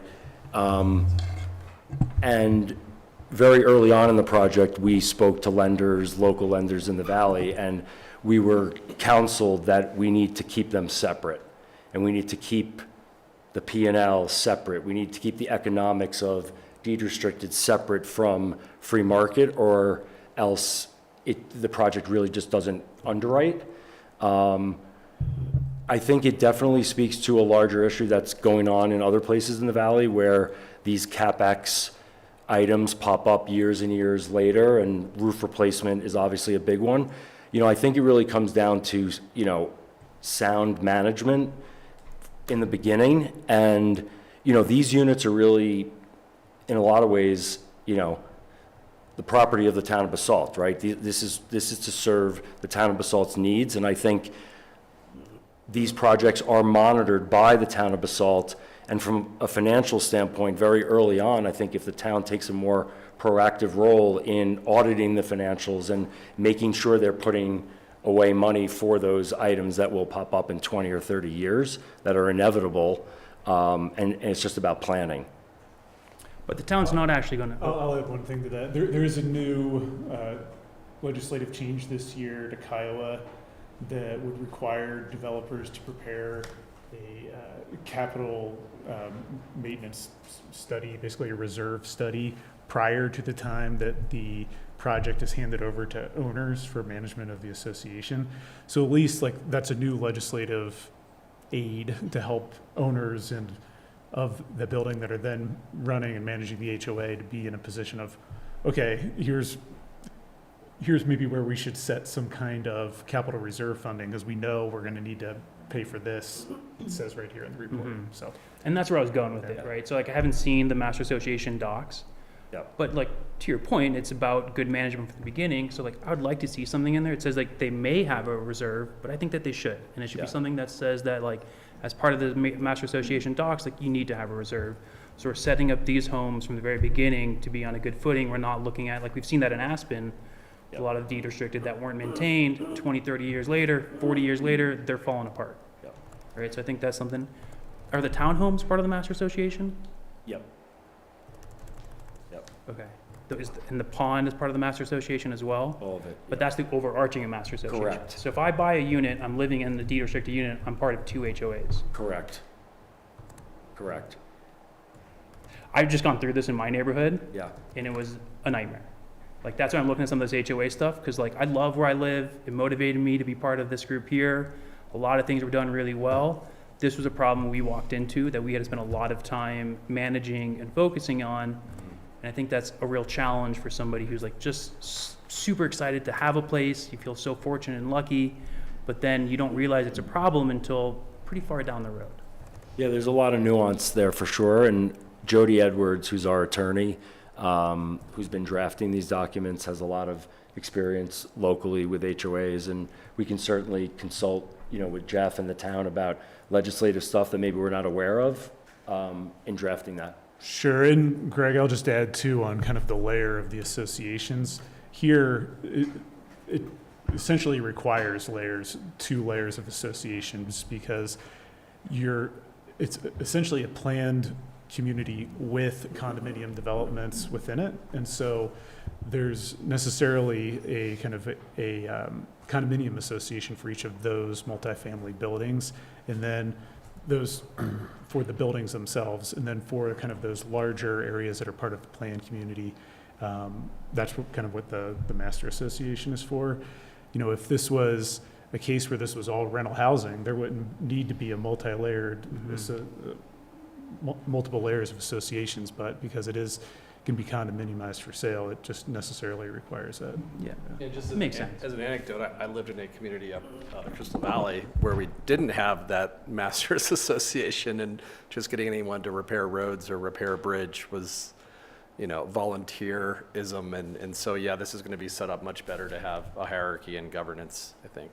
Yeah, I would just like to read those docs. They weren't in this packet. I'd like to see those. And then that goes into the next part, my kind of the bigger questions about these deed restricted units. So let's start with the first tracks program. I didn't see anything in there. That's why I have these questions. It's like, I'd like to see that actual language written in there before the next time. But just because then I'm in a couple questions. So like, how do you verify somebody's local? What does that look like? So James could maybe speak to that process, but the town would be administering that process of verification of somebody's residency and qualifying for the program. And this a quick clarifying question for you, Jeff. How much of HOA documentation and actual operational documentation of these programs is part of this process versus something that's called upon to be created after the approvals are done? Much of it is after. So it's as implementation of the final approval. We'll have a development agreement. We'll review, James and I will review, all the deed restrictions for the units. We'll review the master declaration, and then for each building, when it gets built, prior to recording a condo map for the building and the condo declaration for each of the individual buildings. So that's stuff that's not, unless you guys have it, but that's stuff Okay, that's so not like, prepared. these are questions at that this won't be time. answered. We're gonna have to These are- approve it without having answers to these questions. Like, my other questions would be, could I own multiple? If I have this First Tracks program, I live locally, can I buy multiple units? So the first tracks program can be better defined now as part of this approval, I think, if there's, greater, if there needs to be more detail on the parameters of what that program is, but I think that too will ultimately be, that'll be a condition of approval. I don't think there'll be a separate, I think we other have- than it lives in the I think development. we area. have And in that would our be a packet a draft of Oh, that do deed we? restriction, Okay. both for First Tracks and the category and the RO. I believe that was in our packet. Was There's a it? Okay. draft of that First Tracks deed restriction, because it is a deed restriction, although it's not a, It's marketing, it is, and that's like my question. Like, Yeah. also I want to commend you guys. I think there's a lot of really creative things done Yeah. in this project, which I love. I think it's great, right? I just want to look into this because a lot of other projects are going to look at this as a precedent. And so I just want to make sure that we've fleshed out the details and we know what we're kind of getting. I think, to us, and I certainly welcome comments, and I know, Mayor, we talked about this in some previous meetings when you asked us to go further than the 50 if we could, right, the 50% deed restricted. That was the genesis of this. What else can we do to give locals kind of a head start? Because we do think the demand is local. So to me, the intent of the program would be not for somebody to get 2 units as part of that First Tracks. The purpose of that would be you're an individual or a family, you live in the valley, that qualifies you for 1 unit. Who is that second unit for? If it's for your 29-year-old daughter who also has been living here and has a job here, I think that's where it gets a little confusing, but I think the intent from our perspective is this is not get 1 unit and get 3 others for your friends. No, I love so- intent, but that's not what people are going to read and apply down the road. Yeah. And I do want to be cognizant of time. I think this could be an amendment as a requirement to the ordinance for the requirements for the First Tracks program to add this. But I do also want to make sure everybody else gets a chance to ask some questions and make some comments. Right, so if council wants to move this to second reading, there are already a couple of things that the applicants are going to come back with more detail, but if council wanted to approve it on first reading, and set it for second reading, and also ask that, there be additional review of the First Tracks program and address, a concern like what Greg has raised here, for second reading. I guess a couple other comments just based on this discussion is, and this is part of this hearing and otherwise, but the applicants, they are in an annexation setting. And so, you know, part of the reason they have proposed what they have beyond the code requirements, you know, the council can require that you meet the code. You're in an annexation process. There's been a negotiation that, yes, we're going to extend our services to municipal boundaries. And as part of that, you know, they're going above and beyond the code to bring that in there. So the property can be brought into the town. Just another point on some of the implementation pieces. You know, some of that is not here with the application because that's just part of the role of staff afterwards, you know, with James and I working through those implementation pieces. Some of it is also with the timing of construction for in particular multifamily buildings where, you know, you can't record or prepare a condo map and then without it being substantially complete, and that's kind of when we're looking at the declaration. But you know, those sets of private covenants. So there's things that are kind of within our scope at this point, and there's I think things just with how this is structured that that's part of the role of staff is working through. And then I guess lastly, just with deed restrictions, we have worked, you know, that we have a lot of projects with category deed restrictions that we've been able to work through over the years, you know, as we just have recorded some with the Basalt Center project. So I just want to be clear, like a lot of this stuff is not stuff we're just making up for this project. There is a lot of precedent already in how we're preparing these implementation pieces. The first tracks piece is new though, right? No, first tracks would be no. You're right. Yeah. So I guess I'll just offer the opinion that, you know, I think between first reading and second reading, if we can't get to a vote tonight on this, we can certainly provide what we have to date from the HOA documents for Greg to review before the second reading, as well as the first tracks program details, which we do have and James has. It just didn't make it into your packet possibly. Yeah.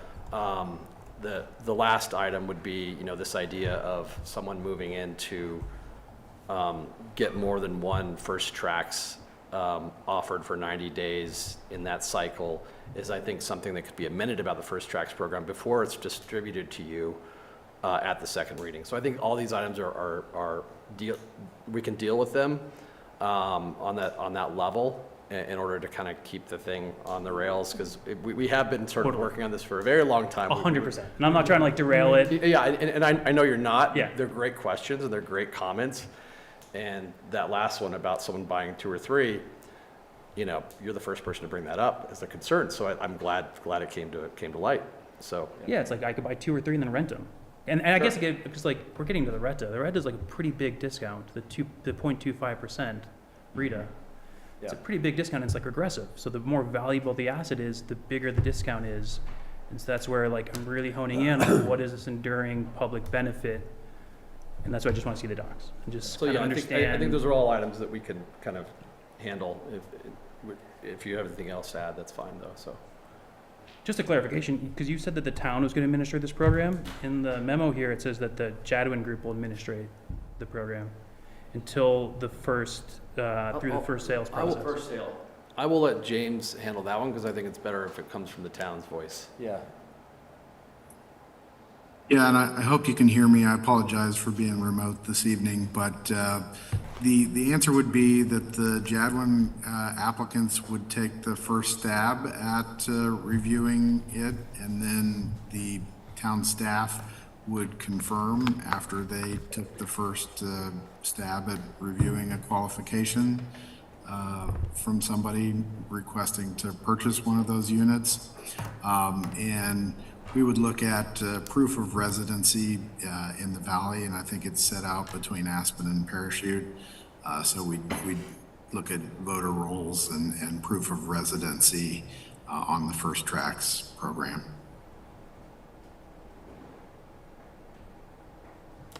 Who else has questions or comments? Elise. The other newbie here. Not really. Not really, but you know what I mean. Yes, you're back. I'm back. Can you clarify for the first tracks, are those market rate? Yes. Okay.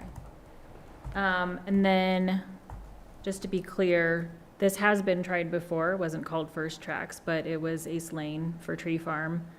He only did 60 days instead of 90 days, but we just heard a presentation that basically nobody under, 300% AMI, 400% AMI, 400% AMI can afford market rate. So I don't think it matters how long you open that up for and how forcibly you market it. If we can't afford it, we can't afford it. What I would love to see is just RO. Just make it RO. Unfortunately, yeah. Second that. What's that? I was going to say the same thing, but I just echo what Elise said. I mean, it's literally impossible. I mean, that brings the project to 82% deed restricted, if you include the First Tracks units. And I don't think we get financing for a project like that unless there were other levers that you guys could pull. You know, the fees, water tap fees, building fee, I mean, I think our last calculation, fees were somewhere close to $4 million.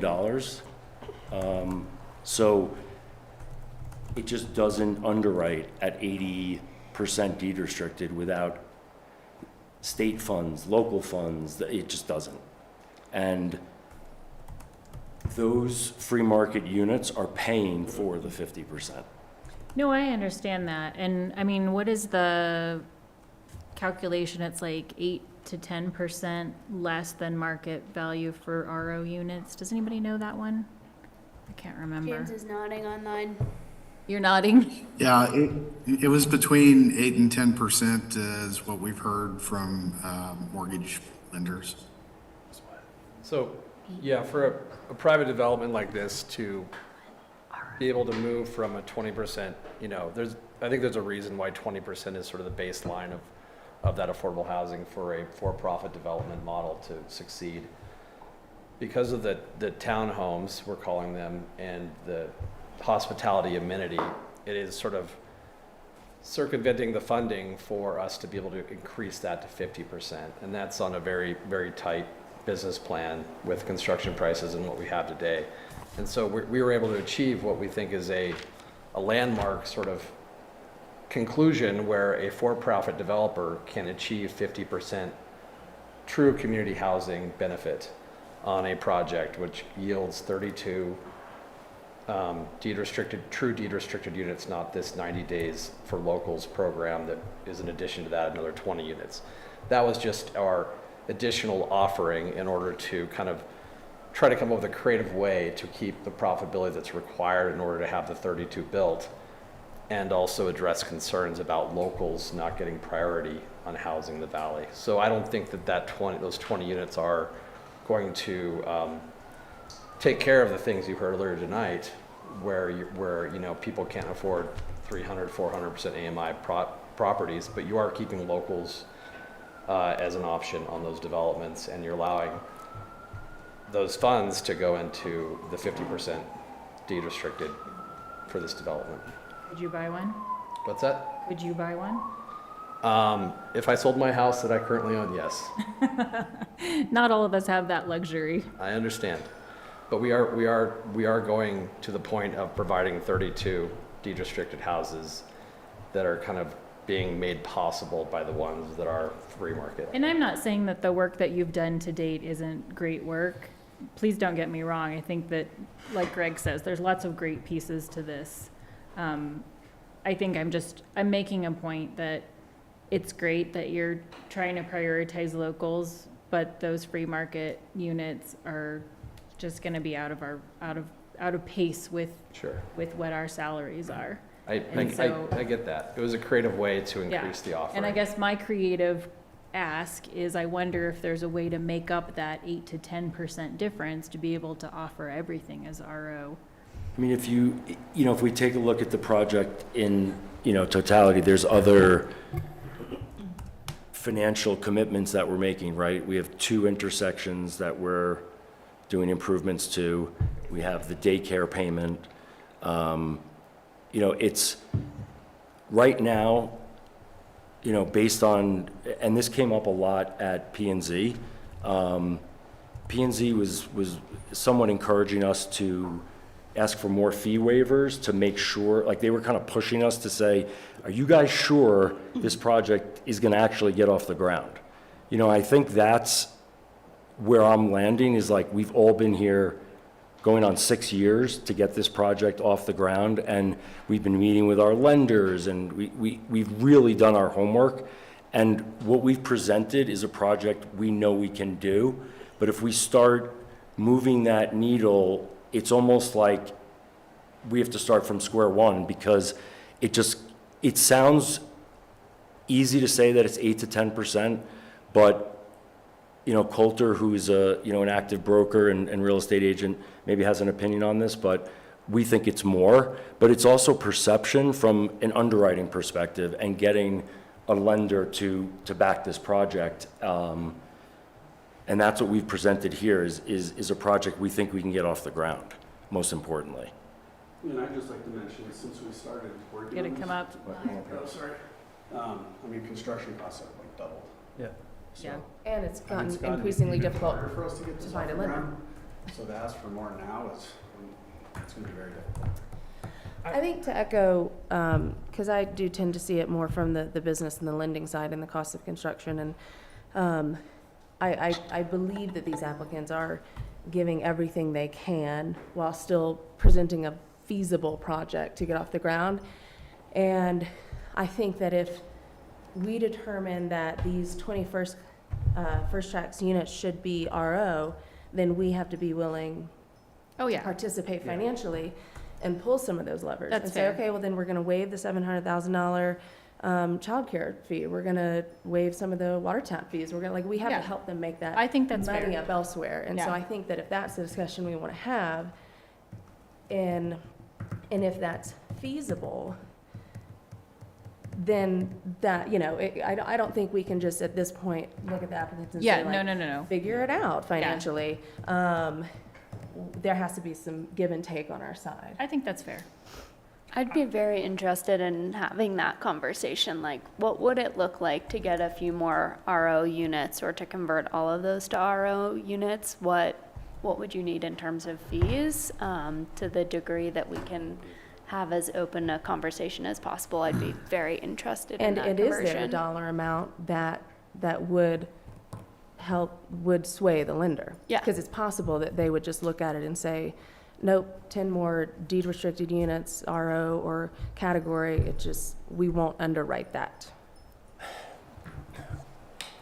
I think the answer is, it all depends, and there's just so many inputs in this. If you saw our financial model, it would make you dizzy, right? Because each property is underwritten separately, and then you have the whole property, and then you have the, hospitality component, which is, at this point somewhat unproven, right? There's no comp to point at in Basalt to say, hey, this is what they're getting for hotel units and this is their occupancy, right? So a lot of this is just,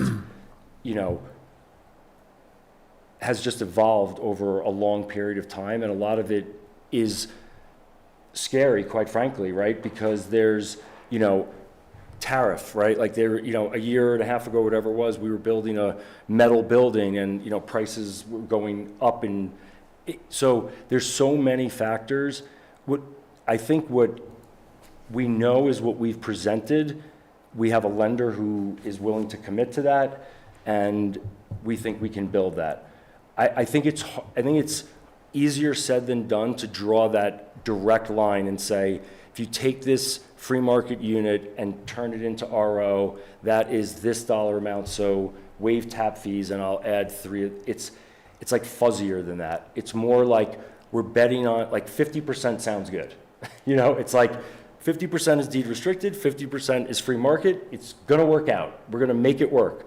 And the First Tracks was like, okay, how can we be a little creative to just hold back and fill some of that demand with locals who can afford. And I would say this, from an affordability standpoint, I mean, this project, the nature of the real estate we're building is really towards a more affordable product, right? We're close to the highway. There's obviously some noise. You know, this is not a super high-end luxury development. This is really a workforce housing development. And I think even the free market units will be affordable, obviously not for everyone, but for high-paid professionals, doctors, lawyers, people who, you know, are in this community that have that income level but don't have housing. And I think that goes back to even the 2020 master plan, which talked about that missing middle, right? That was like a big term back then, build to the missing middle. And I think our free market is building to that missing middle. It's free market. People also like to own in this valley because of that appreciation. So this gives people home ownership. You know, they're living in a small studio or 1 bedroom or 2 bedroom, maybe not forever, but they'll buy that unit, it'll appreciate, and maybe then they can graduate to a home. So we really look at it as it's feeding the whole ecosystem of housing, and it's like, we got a little bit for everything. Well, an RO unit is still gonna appreciate at market rate. I mean, you can set that up. You know, Yes. I think the hard part is like, we've been burned before by the idea of a affordable development. And, you know, yes, then COVID happened, things went sky high, vested rights, 10 years later, got to take advantage of that. Could go the other direction, we don't know. Yeah, look, if you look at, you know, what has been published for the Lumberyard project, you know, at ABC, I mean, their construction costs are scary. And we're mindful of that, and we're, as you can tell from my posture, which, you know, I respect what you're saying, and quite frankly, if I could just say yes, I would. I really would. But I'm aggressively protecting this because I want to get this project built. I mean, another way to flip the coin on this whole thing is. Microphone. Shift that mic over. Oh, sorry. I thought you were saying, where's Mike? Another way to flip the coin on this is, you know, instead of saying, you know, maybe the town doesn't get the $700,000 gift, maybe the town does waive the tap fees, et cetera, to make these ROs work. The town could always buy out some of these units we could have that as a sort of position that the town is optioned to do, as they've done in the past in other developments, in order to increase the amount of affordable housing the town offers. If the town's willing to go dollar for dollar to make more affordable units in this community, that's something that they could potentially buy free market units during that 90 days and have a priority position and choose to make them deed restricted. That's the same, or choose to make them RO. That's the same sort of The buy down. the buy down policy. And then it's not, the burden's not put back on the applicant that's at the very edge of the ability to make this project work. And I'm just the architect. I'm not a financial partner, but my brother-in-laws are, and so I'm worried about the construction price of this and them actually coming out of this thing without being burned themselves, because it is such a tight thing to go 50% affordable housing and make the numbers work, the construction costs. So just offering that, but I appreciate the intention. I just feel like the intentions have gotten us to 50%, and I'm not sure that there's any more that can go. But I think you're at a good spot with this 50%. I think this first tracks is the part that I don't think it strengthens your proposal, unless it was like, just having not seen the details. If it was something like, hey, they've been here for 20 years, something more meaningful, because for the town, this is an ongoing thing. I mean, when we're looking at, like, we just had a conversation last time about funding stacks for development we're trying to do, and these RETAs are a big part of funding that. And having this reduced RETA drew my attention more to this first tracks program. And that's why I'm just asking more questions about the details. One thing that you just said that kind of questions bumped in. My next question, just the only question I had about the deed restricted and the tier levels. In your thing, you talk about material changes are the only thing that, like, the town would have to be a part of. Everything else you could. What constitutes material change? Material change would be if, let's say, we had, I don't have it in front of me, but, you know, 10 category 2 units, and we wanted to only have 8 category 2 units. The flexibility that we asked for was the ability to say, okay, we've gone to market on these deed restricted units. For some reason, these category 2, 3 bedrooms are not renting or selling. So let's move that category 2 to 1 bedrooms and kind of move unit type, but keep the same amount of category 2. So we couldn't change the composition of deed restriction without coming to the town. What about like the preferred employers that you have is like a tier 1? Yeah. Could that change?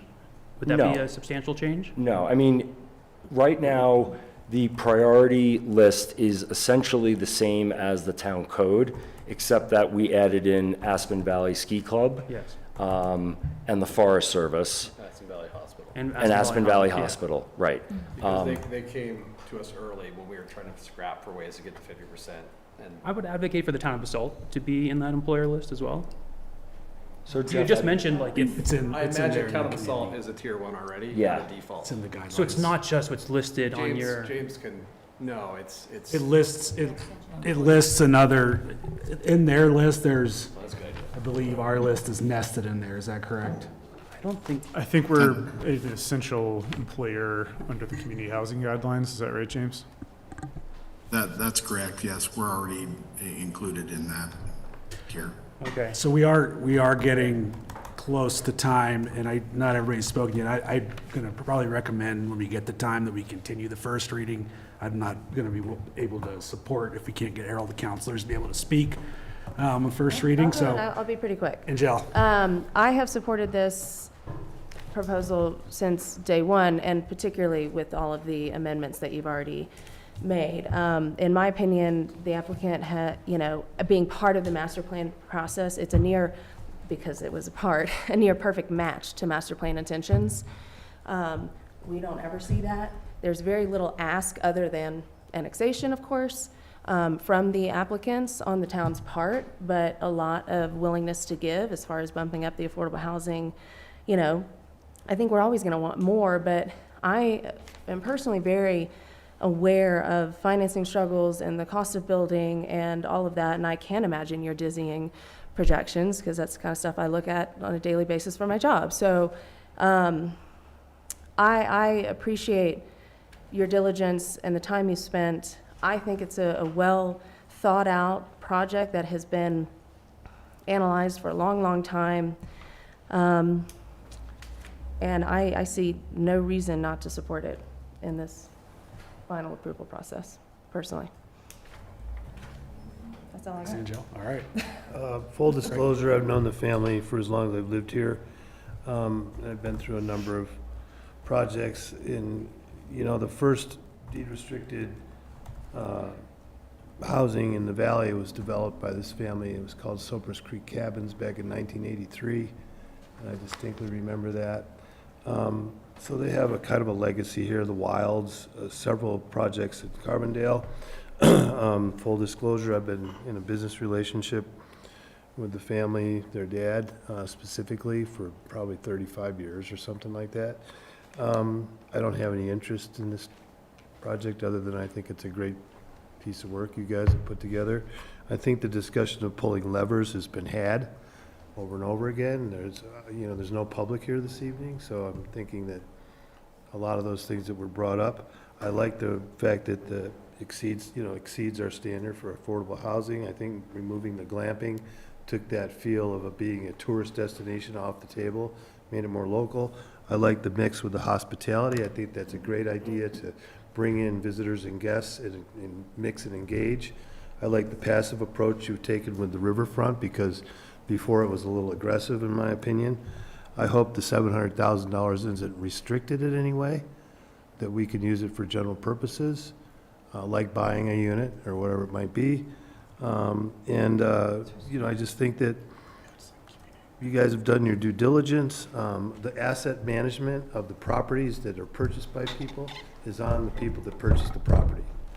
And if they haven't, they have enough wherewithal to plan for a future roof replacement, then I could say the same thing about my house. I wish I'd put $10,000 aside for 50 years and I could do something else. I also think that there's not a full understanding of the economic power of some locals that live here, that work here, like you mentioned, not just doctors and lawyers, but people that are 35 to 45 in a career path that has a trajectory with the ski company and other places can sell maybe the one bedroom in Snowmass and move down Valley where they'd like to live. You know, and I think that that's, to suggest that that isn't an opportunity for some people, I think there's a number of people that I know and that my sons know that could potentially relocate to the Mid-Valley. And I think that that's a great market that we haven't tapped into. So, you know, I agree with Angel here that there's a few details to work out, but I don't know that first reading is the right answer, but I think that, you know, we should be moving forward on it. Thank you. Thanks, Rick. I've got a couple of things. Angela, you're up. I've got a couple of things. I will not repeat everything that's been said about the first tracks, but I'm of the same mind of Elise and Hannah. I think it's a really well-intended program. I don't think at the end of the day it's going to serve the purpose that you're hoping that it will serve, but I do appreciate your effort.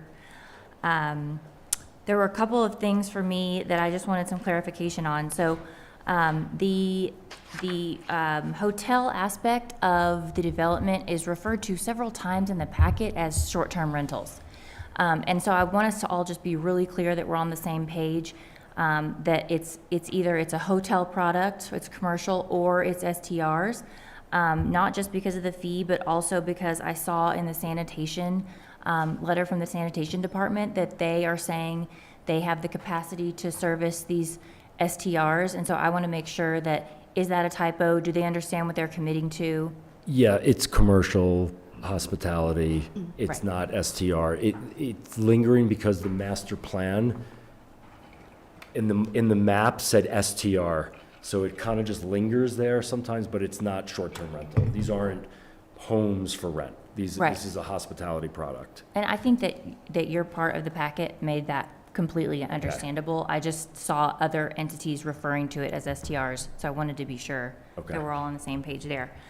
As it relates to the construction of the hotel component, you mentioned an interest in prefab, and I would encourage you, if at all possible, to do that, especially because of the site and, you know, the ecosystem there. I think that it is highly preferable to build something like that off-site as much as you possibly could, to defer construction waste also away from the landfill, and just to, you know, protect that habitat. Yep. So I really do hope that you will look into that. I think prefab has come a long way. It's not. We have been. Bridger's, that's Bridger's area, but yes, he's been looking at it for years and visiting manufacturing sites and the whole thing. Right. I really do think like that's the future. We're gonna look back and say, we used to build homes outside in inclement weather with whoever would show up that day. That's wild. Yep. My husband's building one down the street, so I watch it all the time. So, yeah, I applaud you for being interested in that. I hope that could work out. And then I just wanted some clarification about the water rights issue. So, maybe I'm misunderstanding, but are options as they were presented that if we waive the tap fees, we would be able, or you would be able to irrigate your property with non-potable water as opposed to irrigating it with the town's treated water? Not exactly. They weren't necessarily tied to each other. Stephanie, who I believe is on Zoom, can speak to kind of what we were kind of going back and forth with James and the experts in that. Stephanie, can you speak to the irrigation? I can't speak to the water rights portion of it, but I can speak to the part that the town of Basalt has a lot of water, and we were urged to use the town's water because the town of Basalt has great water. You don't have to treat it very much. We will be dedicating water rights to the town of Basalt for the town to use. And James, you can correct me if I'm wrong, but that was my understanding of what the direction we were given for the irrigation. Yeah, we were encouraged to use, which seemed a little bit, because what's that, you know, maybe James can kind of get into the details, but we were urged to use town of Basalt water for irrigation. So that's what we've proposed. I don't know that you were urged to use town of Basalt water. I think you were required to make a choice between either irrigating with non-potable or with potable from the town's system and not a mix and match, I think. So, you know, if you're interested in using non-potable still, we could have that conversation before. And we are interested in using the non-potable water for the STR portion of the project, but for the rest of the development, it doesn't really make sense. There's not a lot of irrigation, and to build a non-potable irrigation system for that amount of water, it doesn't make a lot of sense for this project. Sorry, my voice is going. But we had a meeting with town staff early on, and what I remember from that meeting was that we were urged to use town water because you have a lot of water and you don't have to treat it. There's not a lot of treatment that has to go on with it. It needs to be used. And we will be dedicating water rights to the town of Basalt in lieu of that. One other. Angela, I would say we can, Also. yeah, we can clarify before second reading what the town's recommendation would be on that. Okay, thank you, James. I guess, and lastly, do you plan to house any portion of your employees for the commercial part of the project? Do you plan to house anyone on site just to reduce, you know, traffic on 82? Yes, like the people working at the property, like property managers, yes. Oh, that's great. Yeah. That's all I have for now. Thank you. Hannah? I have a couple clarifying questions. Do we have a sense, this was probably for the town, do we have a sense of what the cost to administer that program, the First Tracks program, would be to the town? I imagine I don't, there's- James? I would say, you know, generally 10 to 15 minutes per tenant, so it'd be 10 to 15 minutes for 20 units. And so 20 times, It's 5 hours. Great, that's good. yeah, five hours times $20, $30. I feel fine about that. And does the hotel piece require employee housing offsets? The town, Go ahead. sorry, Jeff. Yeah. The town code, when the applicants submitted their application, required mitigation for both the residential and the commercial components. But the way the town code was set up is that it was required for the higher of the residential and the commercial, and then the lower of the residential and the commercial was forgiven. So in this situation, the residential is considerably higher than the commercial mitigation, so the commercial would have been forgiven. Gotcha. I won't repeat the points folks made on First Tracks, but I have the same feelings, and I'd love to see at second reading like a substantive menu of what those options would be, knowing that the town would need to give. You guys have been able to think creatively on other things, so to the degree that we can have something to work with, that would be very important to me, to try and increase RO. I think what we saw at Tree Farm was that was well-intentioned. I know you guys are well-intentioned, you're trying to do the right thing, but it just didn't work at Tree Farm. I love a lot of the things you guys have done on sustainability. I think prefab is a great idea. It's transit-oriented. There's a lot of good stuff going on.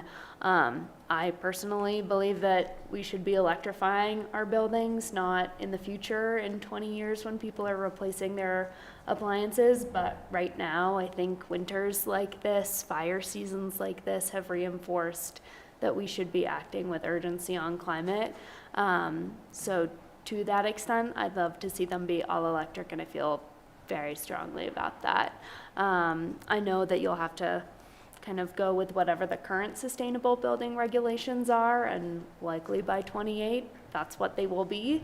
Hopefully you guys can pull them far before that though, but I like to see us get a jump start on that. And then one clarifying question that Greg had brought up for the meaningful change on categories. So if you had, say, category 4s or whatever that aren't selling, that are 2 bedrooms, can you switch them all to studios? Like, could multiple deed restricted category houses go smaller? I guess I ask because my concern is that, you know, a 2-bedroom deed restricted house is far more valuable to the town than a studio, and I like that we're having some flexibility. I've been on the other side of that where I'm like the wrong category for the bedroom allotment, and I wish there was more flexibility, but I just want to have a sense of how that could migrate. The way that James has set this up very intelligently is that when we want to make an adjustment to which type of unit or which individual unit gets to be category 2 or category 4 and swap those, presumably that's something that goes in front of Bach and it goes in front of the technical review committee. It does not have to go to P&Z and council because that's a lot of layers of the onion to make something administrative. You're trying to flow with the market. So he's set it up so there is third-party review in that process when that time comes that we want to do so, if we do want to do so. You can't just change it on our own. Got it. Yeah. Cool. Thanks. Thank you. So if you guys are, we're a little over, but if you guys are okay with that, I got just a few quick comments. Just one question off the top.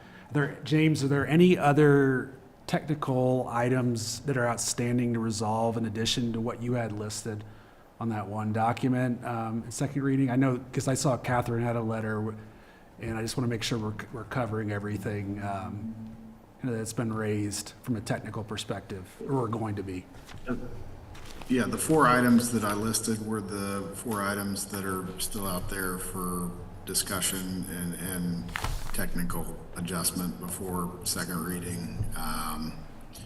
And we'll certainly get you the additional information on the First Tracks program restrictions. We didn't include that in the packet because we put excerpts in the packet of the application. There were just so much documentation that was in the final plan that we went with excerpts, but we'll get you those additional pieces to the First Tracks. Okay, thanks. Just some quick comments. Thanks for figuring out the dogleg parcel. I know that came up several times earlier on. I think it's a good solution you guys have. Community housing, I'm not going to repeat anything anybody else said. I think generally, though, you're meeting the requirements and you put a lot of work into it. The First Tracks program, I was pleased to see what, I guess, the glass is half full, seeing that we did, one, that there's a mechanism to establish a program in perpetuity, right? Because I think that's the big fault I have with other similar programs is it's like one and done. And then at least this, it's like, hey, if the intention is to have a right of first refusal for locals, at least it happens every time it's for sale or rental. And I think that's good. I do think there's opportunity and we should elaborate on requirements at the next public hearing. So you raised some good ones, Greg, and I think there's other things that we could do that'll kind of help inform the process and framework that, or the operational details that staff's gonna need to do later with Jeff. Let's see what else.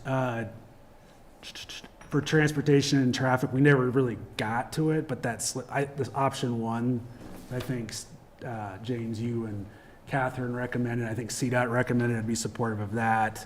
Just wanted to make sure we're covering that off. The $700K in lieu of the child care facility and daycare fee. I've been good with that, and I do think that as an opportunity for buy downs, like we talked about. I think, just like we always talk about, buy downs is the most optimal way to spend our money to preserve affordable housing and kind of get the most bang for our buck. I think it would be in this development as well. The computer went to sleep there. I do prefer the existing condition number 10 where the $700K is paid before issuance of the first building permit. yeah, vesting rights and phasing is good. So yeah, that's what I've got. Well, I think we'll talk more about the technical parts and the First Tracks program, but I'd be okay if someone wants to make a motion to advance this to second reading. Can I add something to what you just said? Sure. With regard to the 700,000 paid upfront as opposed to on the 7th unit, I think to your point that if it is getting used for buy downs, because you often sell property off, you know, before it's even built, we would need to have that upfront if we were gonna use it for buy downs. Right, yeah, I don't want to push that back. I want it the way it is written in condition 10. We can accept that. I got a question for Jeff, just one last Yeah, question. go for it. In what we're seeing here in this ordinance, right, there's the zoning parts that are under, I believe, section 5. It doesn't mention parcel 2, but then when we go into the conditions, it lists the single-family home as an entitlement. So would we be able to pass this that gives entitlements for a home if we're not also annexing, or at least zoning the property that gets, or does not get annexed? It has to get annexed for us to zone it. Yeah, yep.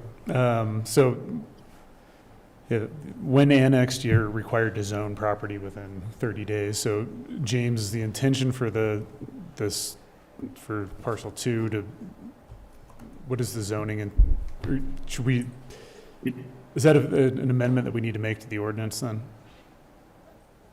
We could add it to the ordinance. The intent is that it would be zoned R4MD as well, Oh, I see, R4MD. for all residential. With a PUD overlay, and so it would lock it into the 3,000 gross square feet that's in the conditions in the ordinance.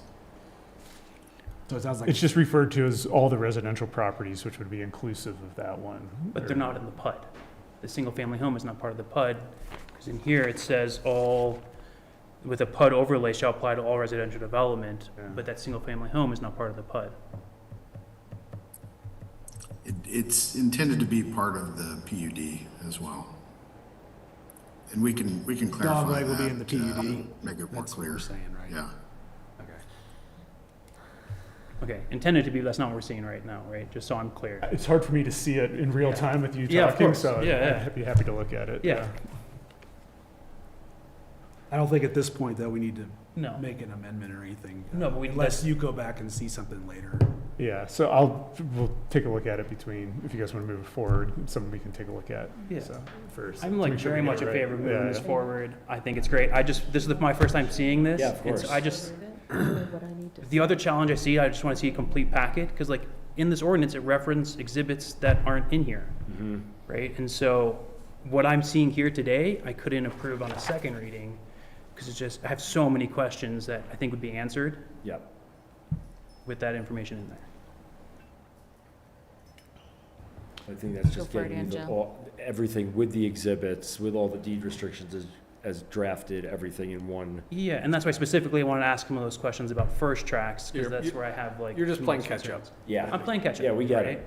Been doing that for like a couple Happy to months dump. now. There's a lot to catch up on. Happy to throw you all 2,000 It's a big pages. one. That's it.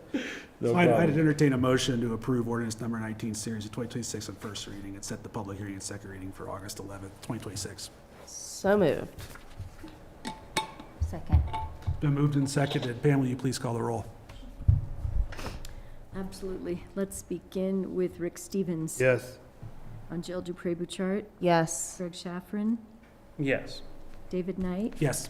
Elise Hoddle, Yes. Hannah Berman, Yes. Angela Anderson. Yes. Motion carries unanimously. Thank you. Thanks, guys. Good Thank you very much. presentation. Thanks, James. Appreciate it. Thank you, James. Gloria, can I just ask that the next time this comes before us, that we get all the STR language out of it, The first track stick, that was out of the packet? brought to us. Because just the perception is important. Yeah. You know, nobody up here wants to be accused of greenlighting 12 STRs. It just needs to be cleaned up. There's just a lot in there that was just not big stuff. We're in good shape. 12 minutes behind is all. So thank you all. Be good for us. But we have our 2 more items before we get to the end. Item 7C is a public hearing and second reading ordinance number 16, series of 2026. An ordinance of the Town Council of Basalt, Colorado, annexing to the town certain unincorporated municipally owned and located, easement land, sorry, I can't read, located at 20526 Highway 82, and Jeff and James, you have this one.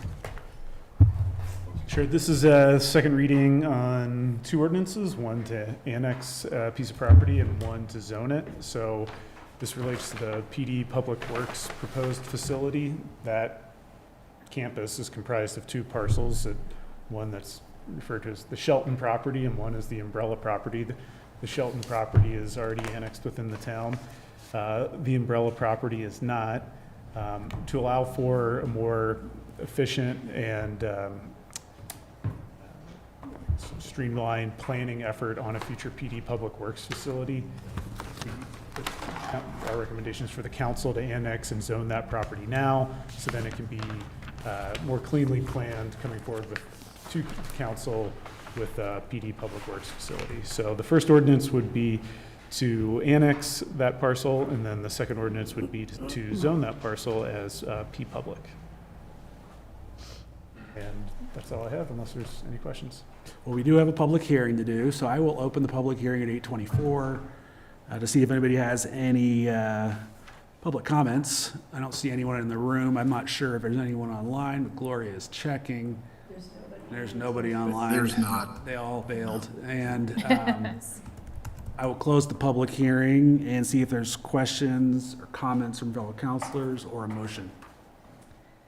Mayor, I move that the town council adopt ordinance number 16, series of 2026 on second reading. And do I have to do 17 separately? We'll do 17 separate. Yeah, well. Second.